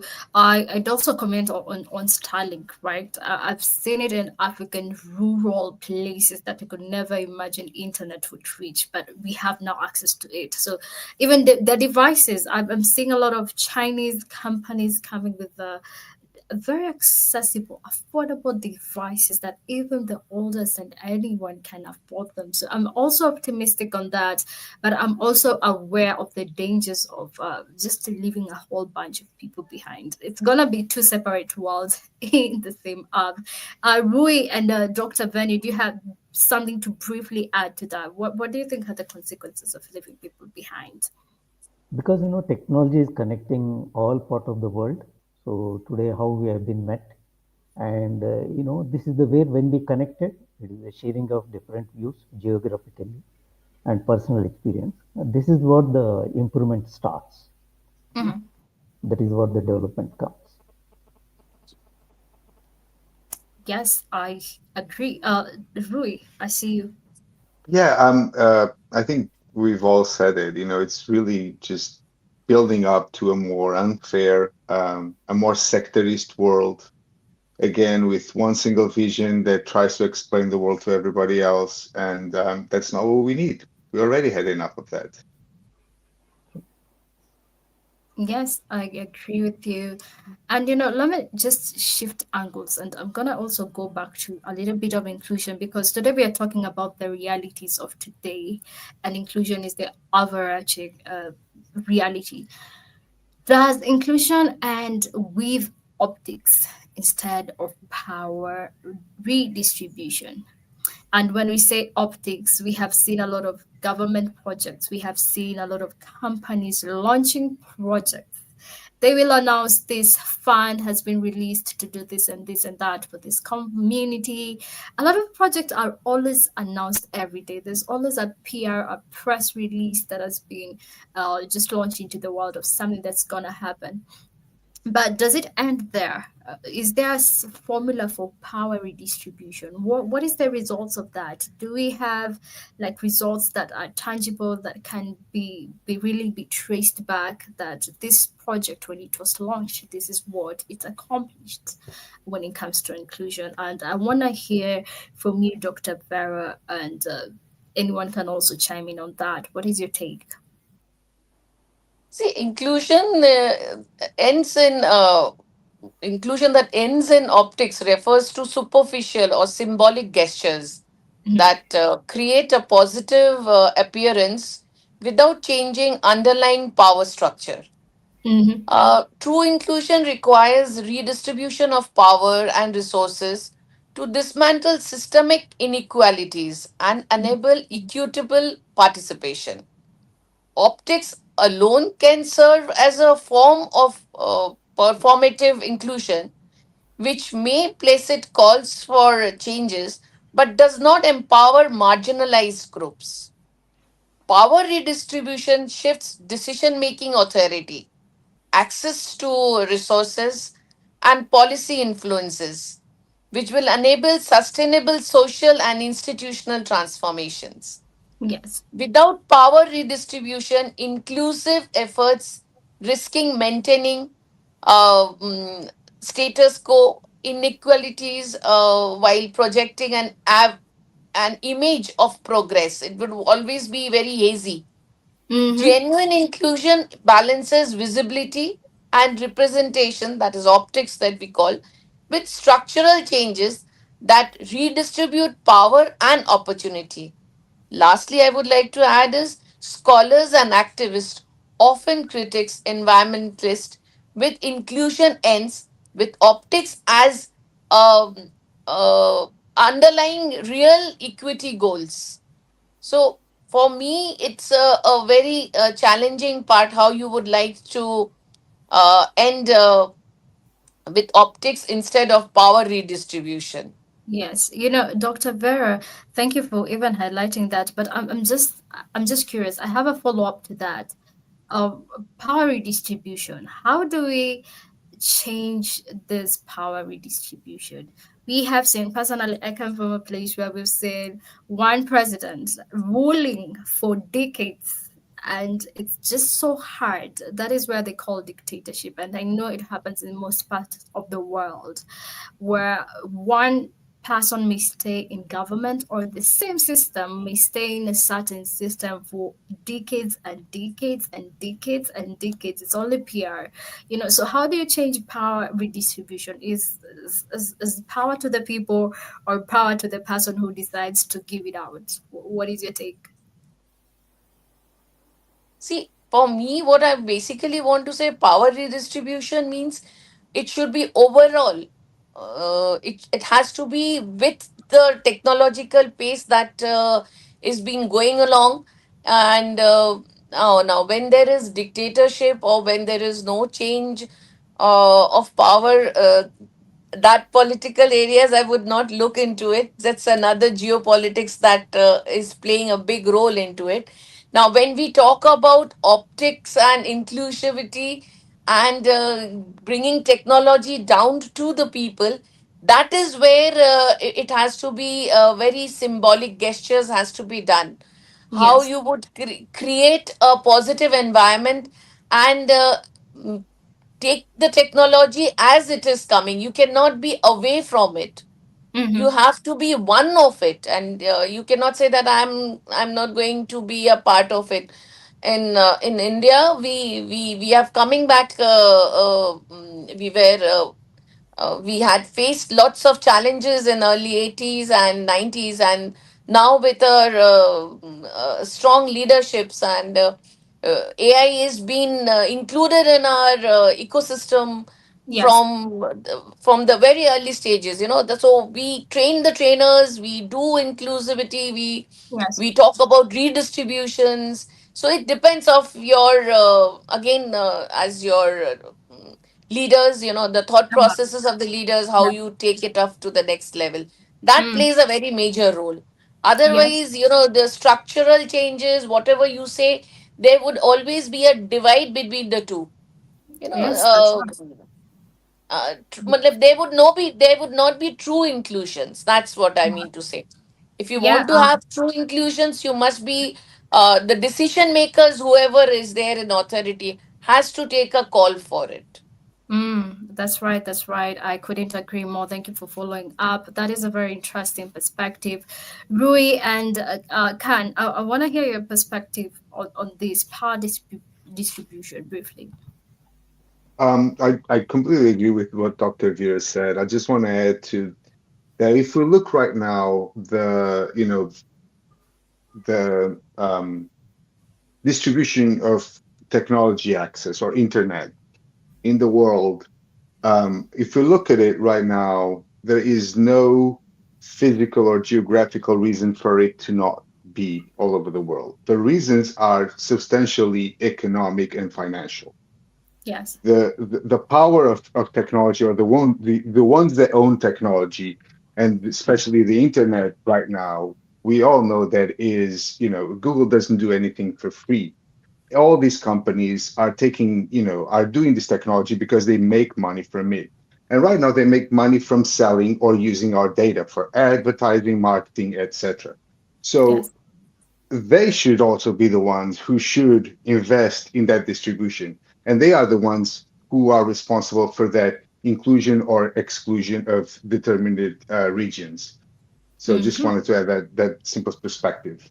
Yes, thank you for sharing that. Khan, what is your perspective on redistribution of power? Your mic, please. Ian? All right. Okay. Yes, there we go. I'm a bit confused. All right. I mean, so you asked me how power distribution can be possible. Yes. All right. I think everybody knows education. Education.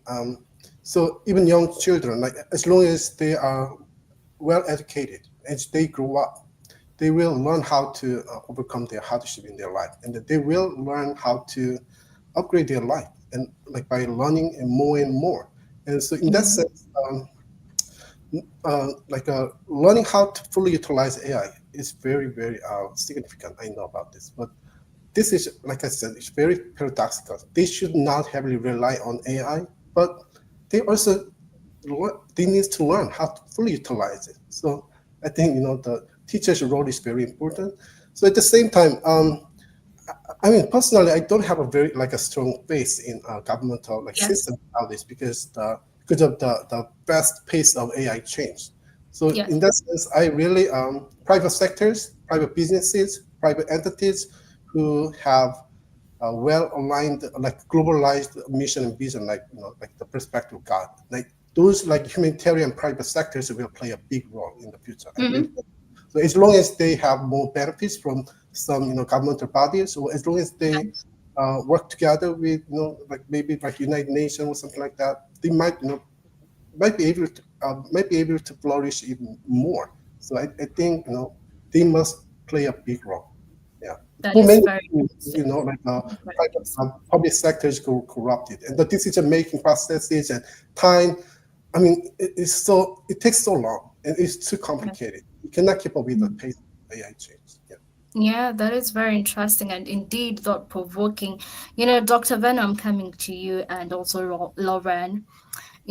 How do we measure who benefits versus who is merely represented? How do we measure that?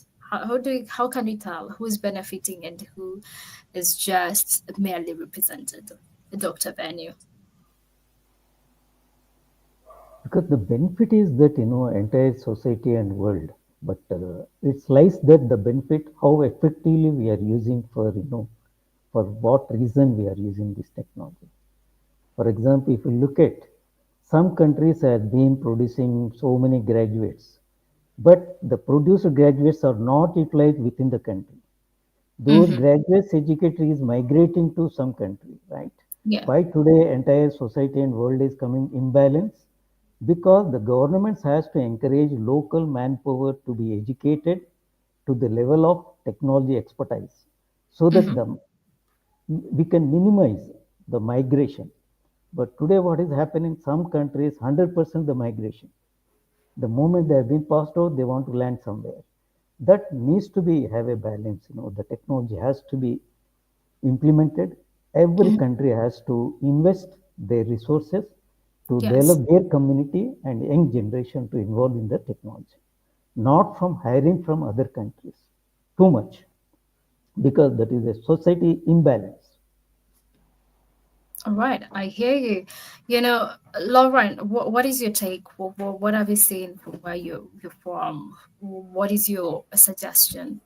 Yeah, I think to measure benefits versus just being represented, we need to measure metrics that go beyond participation, like the equity of outcome. So, like, did this initiative create substantial jobs, education, and community, or just community ownership? If inclusion doesn't improve someone's real world circumstances, it's at that point it's just performance, not progress. That was well said and briefly. If it doesn't change any life or it doesn't impact, that was just a performance. I like that.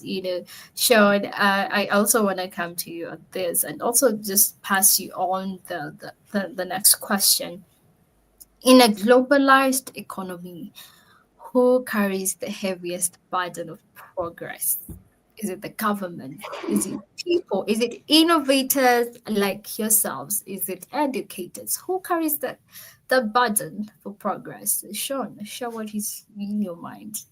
Man, that's a long-winded question. Yeah. It can kind of go in a lot of directions. I like that. This is almost like that could be like an hour discussion just on this. I mean, at the end of the day, you know, we pay taxes, at least in the US. And so those taxes should go to people that are hopefully smarter than each of us as an individual to create policies that make our government or our space better. And that should go across, you know, the world with different policies and whatnot. You know, I feel like, you know, there's a lot of I wouldn't say negative, but there's like this darkness in this discussion. And I also want to believe that technology can bring light and it can bring opportunity that typically is not doesn't exist globally. And I believe AI and Ian, this might be a tough take, or you might actually agree, but I really believe that if we can all have equal education, we all can actually raise up together, and it'll be on the merits of our hard work, on the efforts that we put towards there, and our interest in those education and whatever area that we want to be an expert in, and really have an equality as far as competing against other people, no matter what your race is or where you're born or how much money you have. So imagine if you can have a Harvard level education at the cost of ChatGPT or something like that. I mean, could you imagine the ability? Because at the end of the day, it was always the rich and famous that had access to the best professors, the best education, the best ability to get connected to family connections or whatever that looks like. And I believe if we all had an equal education, or the ability to strive for an equal education at the cost of next to nothing, that we will be judged on the merits of our character, our values, and our principles, versus how lucky we are and where we're born on this planet. And so I believe that at the end of the day, I'm hoping technology will raise the barrier and really open up the ability for us to compete naturally and really have a voice at every level. And I think that's really going to be an important step for all of us. Yes, and I can see the burden. You carry the burden of seeing the world educated equally. Thank you for beautifully highlighting that. Rui, do you have a suggestion to that? Who carries the burden? Yeah, that's a great question. I think, right now it's been mostly on the tech developers, being big tech or individual people like us. There's always, I think there's always been, progress has been made, and I like, there's the garage myth, which is fantastic, but it's a myth.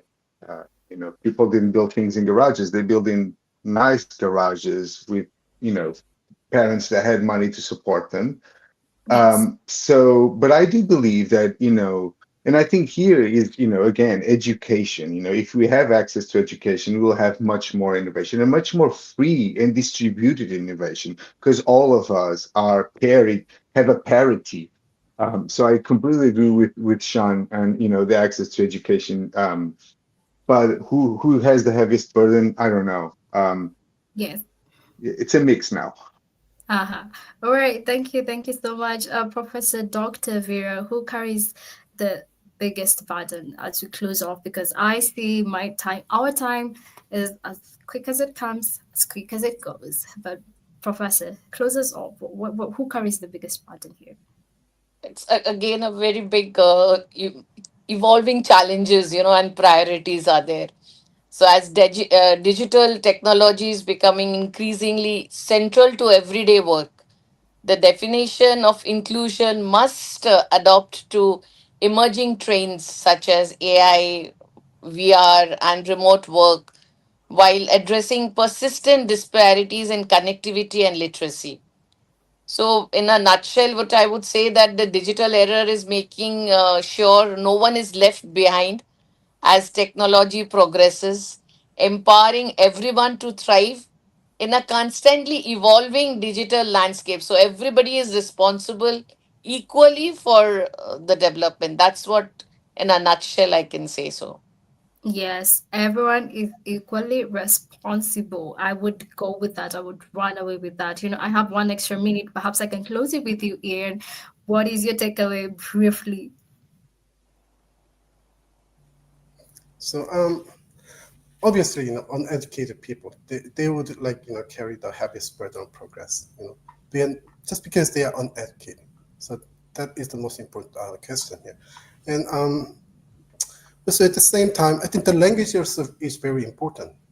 Yes. Well, I mean, I don't want to say that, but English is the world language, but in fact, it is the world language at the moment. So knowing how to speak English is a really big deal nowadays. And Yes. and knowing certain language means they understand the culture and the globalized atmosphere, and then the trading atmosphere, and then the trend and culture.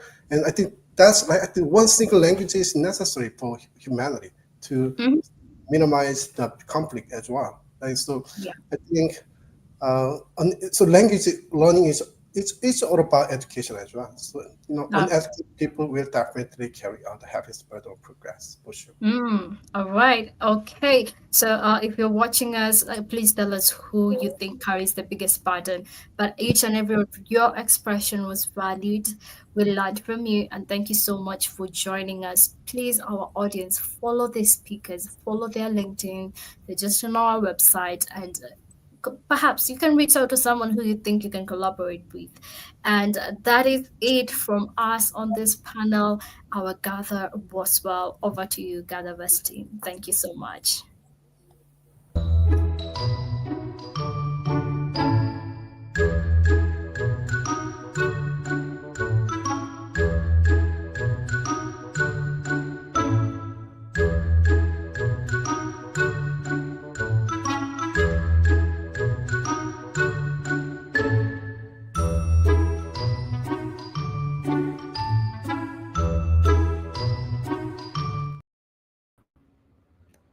Hello, so good morning or good afternoon or good on where you're joining from. I'm Vascone, I'm a political economist and blog founder. I have been speaking here at GatherVerse since a year and a half, more or less. And this time I have the pleasure to host this Fireside Chat alongside Andrea Orlandini from the National Council of Research in Italy. He's focusing on AI, and the topic of this chat will be AI and youth, a tool or a threat. So I will leave the floor to Andrea for a moment to introduce himself and his researches. I would also advise you to look at his profile online. It's really interesting what he's studying. So please, Andrea. Thanks, Elena, and thanks everybody for attending this event. I'm a researcher in artificial intelligence, as mentioned. I'm also involved in the National AI Association in Italy. I'm the coordinator of the scientific board.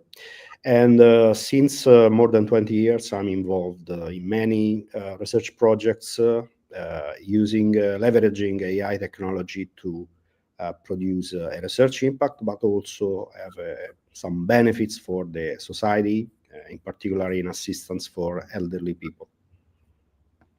This is really interesting, and I think that what I like to focus on when I look at our country, which is Italy, compared to other countries, the US, but also in Europe, is how AI can impact different parts of the population in terms of age, and also different generations, given that we have such an older population in Italy. So I want to start off by asking, do you think that AI is more a threat or a tool? And especially, do you think young people perceive it more as a tool or a threat? Let's say that AI is both, can be considered both a threat and a useful tool, because the point is in how we use it. It can be a useful tool if we deploy it on good applications that are actually having an impact in promoting and increasing the quality of our life. It may be also a risk, a threat, because given its complexity, because technology in AI is usually very complex and difficult to understand, so it may be a threat, in particular when it is used with a fraudulent objective. So in some cases, it may be difficult to distinguish whether the goal of the AI application is a good goal or is a bad goal. For instance, the young people that are using the AI technology every day in their smartphones, they are using AI every day, every minute, basically, but they are not fully aware of all the risk that they have in interacting with this AI. So, for instance, my idea is that there is a need for having a good education in using AI in the good manner in order to avoid the threat and have all the benefits in using AI. Yes, I think it's very interesting in general, even philosophically, the concept of experience, because of course, on one side, you're more aware of the threats, but on the other side, you are more flexible mentally to see all the different ways that a new tool can be used. So do you think that the lack perhaps of experience and also the lack of perceptions perhaps of negative consequences of the use of this technology is something that might skew the younger population towards a more positive approach towards AI? Yes, definitely. The young generations, they are basically digital native. They are used to, since the very early ages, to use to interact with technology. Other people like me, we lived in the years in which there was no smartphone, no AI, so we can consider the differences between living with or without AI.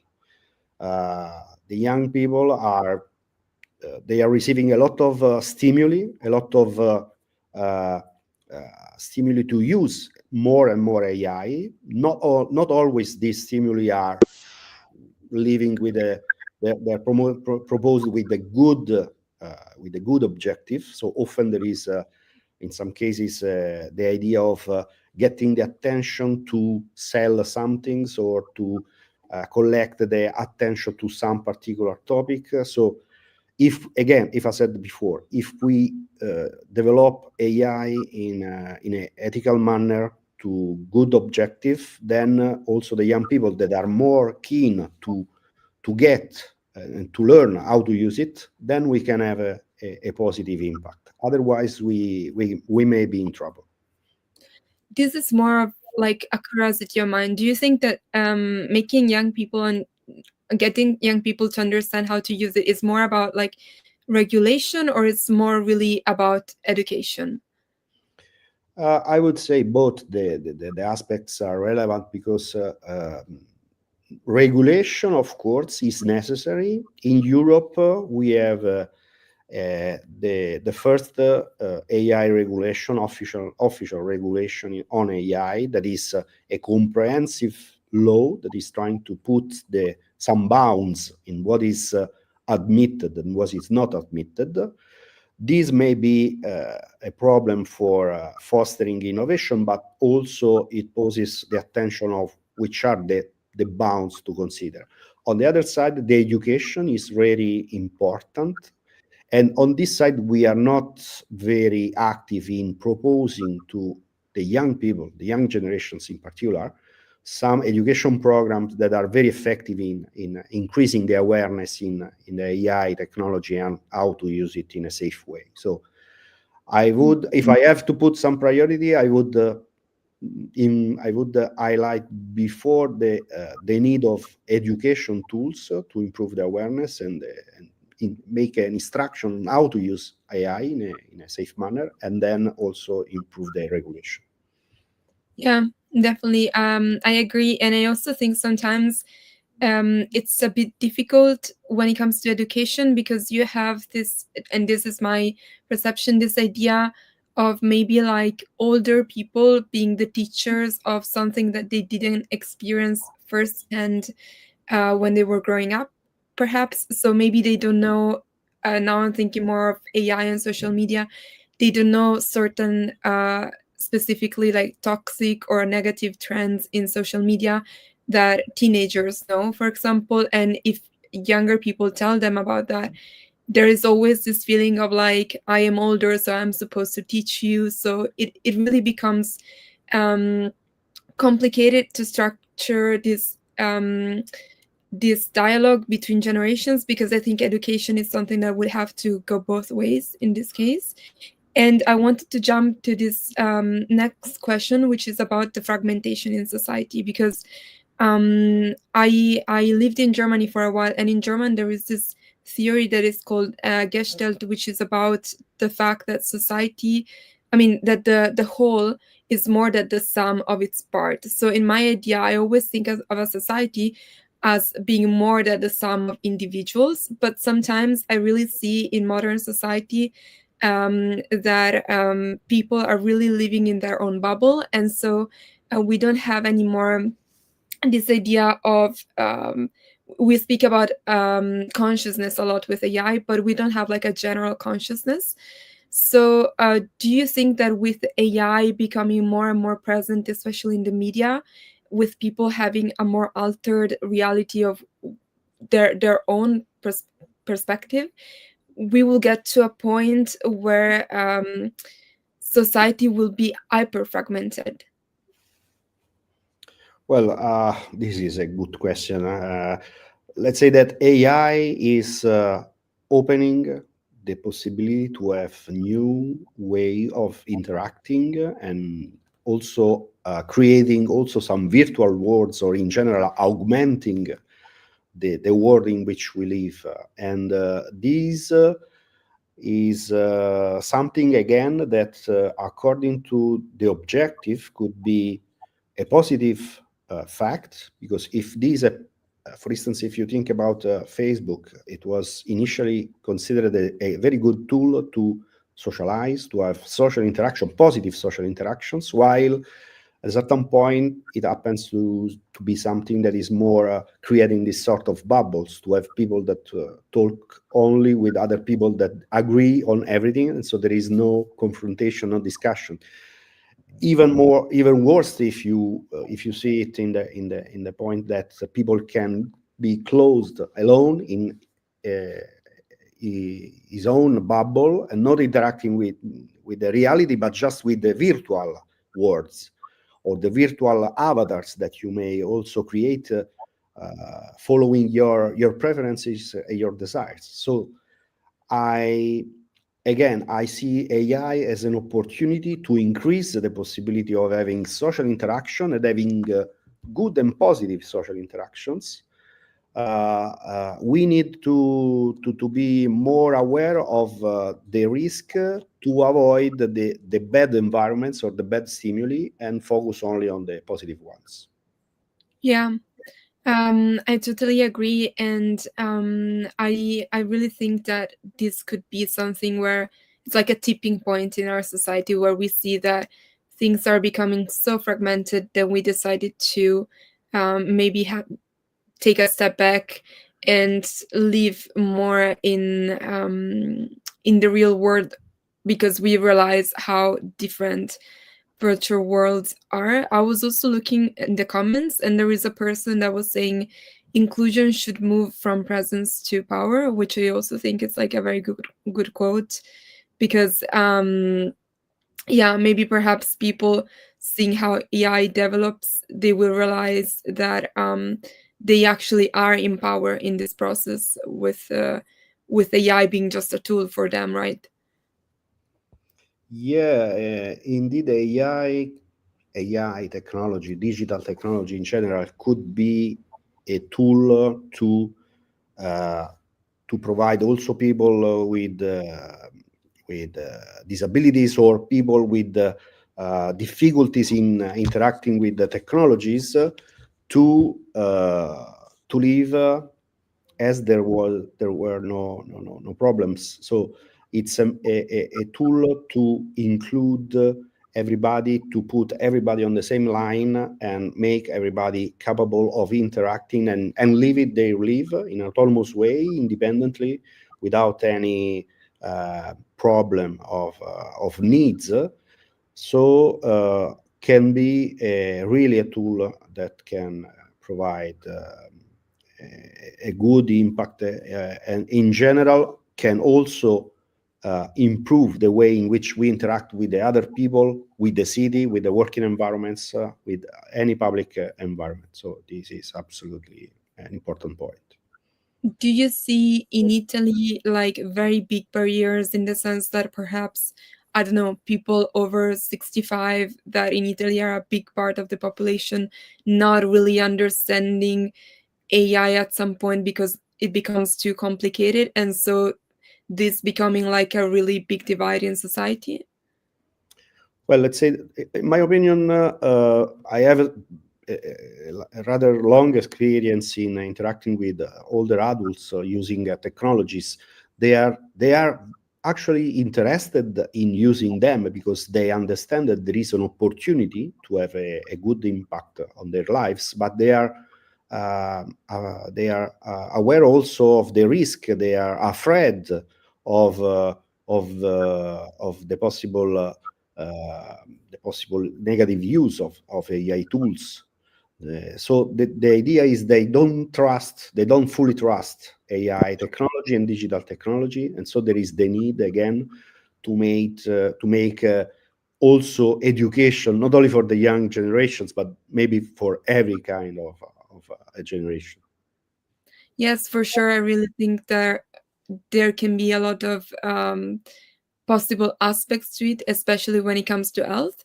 So what would be like an advice you would give to policymakers in Italy, in Europe, and globally, if you could, in a few words? In a very few words, there should be a big effort in increasing the awareness of the population on the good aspects and the risk in using AI. So, on my opinion, we should invest more in the school in the first step, and then in general in the general public in order to improve the awareness about the potentials of AI. This is absolutely paramount important. Yeah, so to raise the next generation of, let's say, empowered humans empowered by AI. This is a wonderful advice, I would say. And I think also a very fitting advice for a summit that's called Tech for Humanity. So I think we're also very much on theme for today. It was a pleasure to speak with you today, Andrea. Very, very nice conversation. I hope also for the people that are following. I was really reading very positive comments. So I think it was not just interesting for us, but also for the others, hopefully. So thanks a lot. And perhaps we will have other times to discuss other arguments, other topics, and I hope everybody will keep following this summit. Thanks a lot. Bye-bye. Ciao.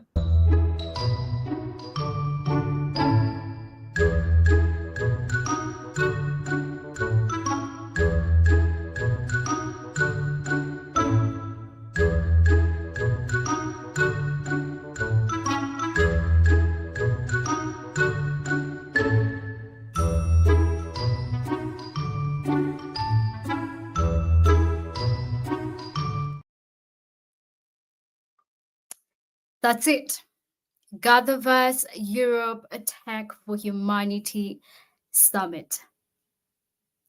I'm looking at my notes today, and in Swahili, after a very impactful lesson or a summit, you always get to ask yourself, umejifunza nini? That means, what have you learned today? What was your key takeaway? Which speaker stood up for you? Who gave you that epiphany moment? Who gave you an idea? What did you learn? What did you gain from today? Europe has spoken. And next week, we're coming to you, GatherVerse South America Tech for Humanity Summit. We're getting prepared for that. But as for now, I encourage you, Share what you learned today. Share with a loved one. Share with your mentee. Share with your colleagues. Share with your family members. Share with someone from another continent who couldn't make it here. Share it on your blogs. Share it on your LinkedIn, right? And that is all we ask from you. GatherVerse is here to hear from you, to hear your expressions. We're here to see you. As long as you have something to say to the world concerning humanity at the intersection of emerging technologies, as long as you have something to say, GatherVerse will always be here to listen. And we do it for free. We do not charge anyone. It's absolutely free. We only require your internet connection. And for those who doesn't have an internet connection, that is why we're here. We talk about these things. We discuss the way forward. We come up with solutions. We have policymakers. We have researchers. We have educators. We have entrepreneurs. We have all kinds of people who tune in and they're looking and they're listening and they're asking themselves, what next step can I take? We appreciate that. Now, for those who are watching on all our various streaming platforms, that is GatherVerse.live, our LinkedIn, our Facebook, our Instagram, and for all of you who shared in your social media pages, we thank you. Even if you just watched for that 1 minute that you can never get back, we appreciate it. If you stayed with us until the end of this summit, thank you so much. We couldn't appreciate more for that precious time that you can never get back. But we hopefully we hopefully think that you gained a lot from it.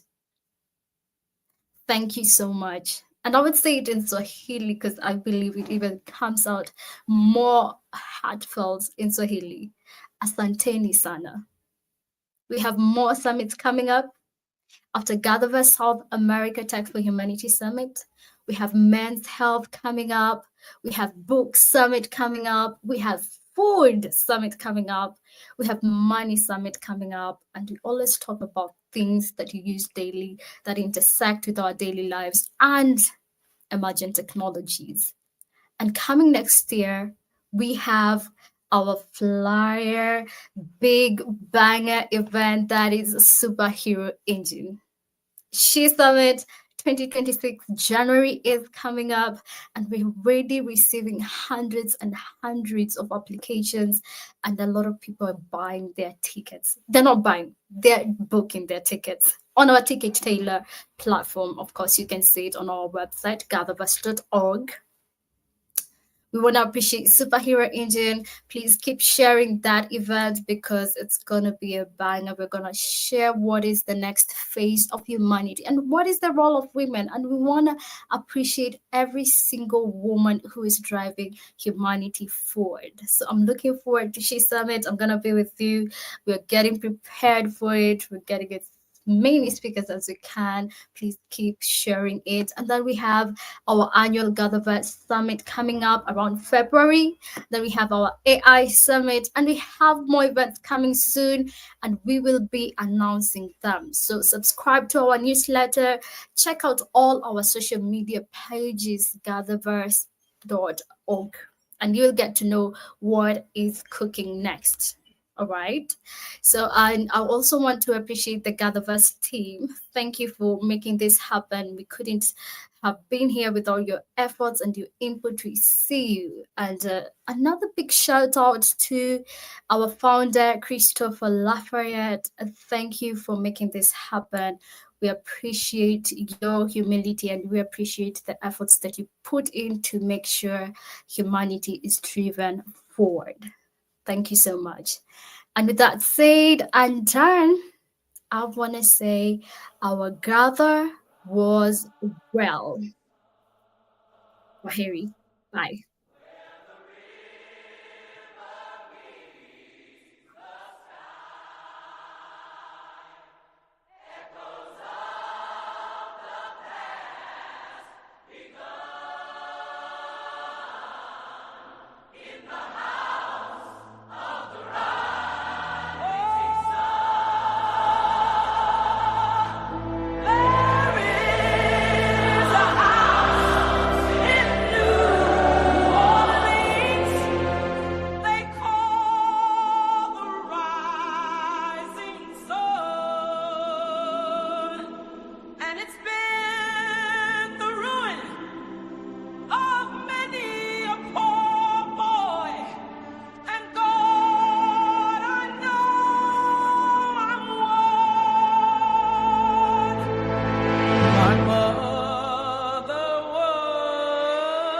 tailor.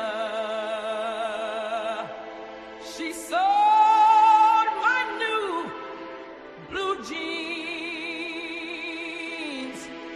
My father was a gambling man, oh, down in New Orleans.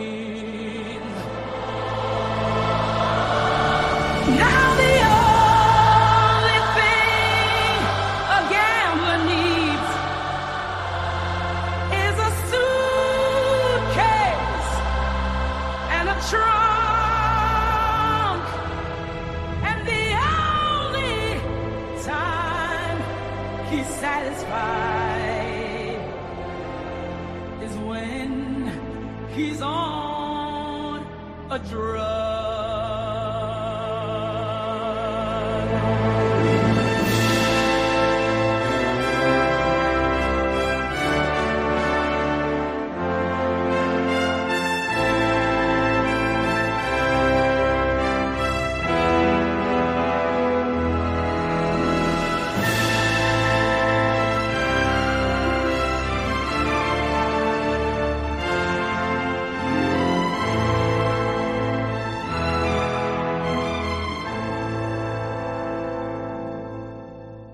Oh, mothers, tell your children not to do what I have done. Spend your lives in sin and misery in the house of the rising sun.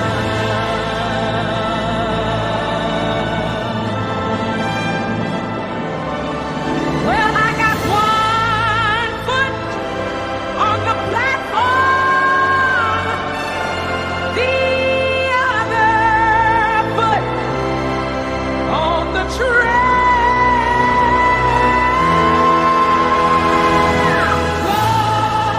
Going back to New Orleans to wear that ball and chain.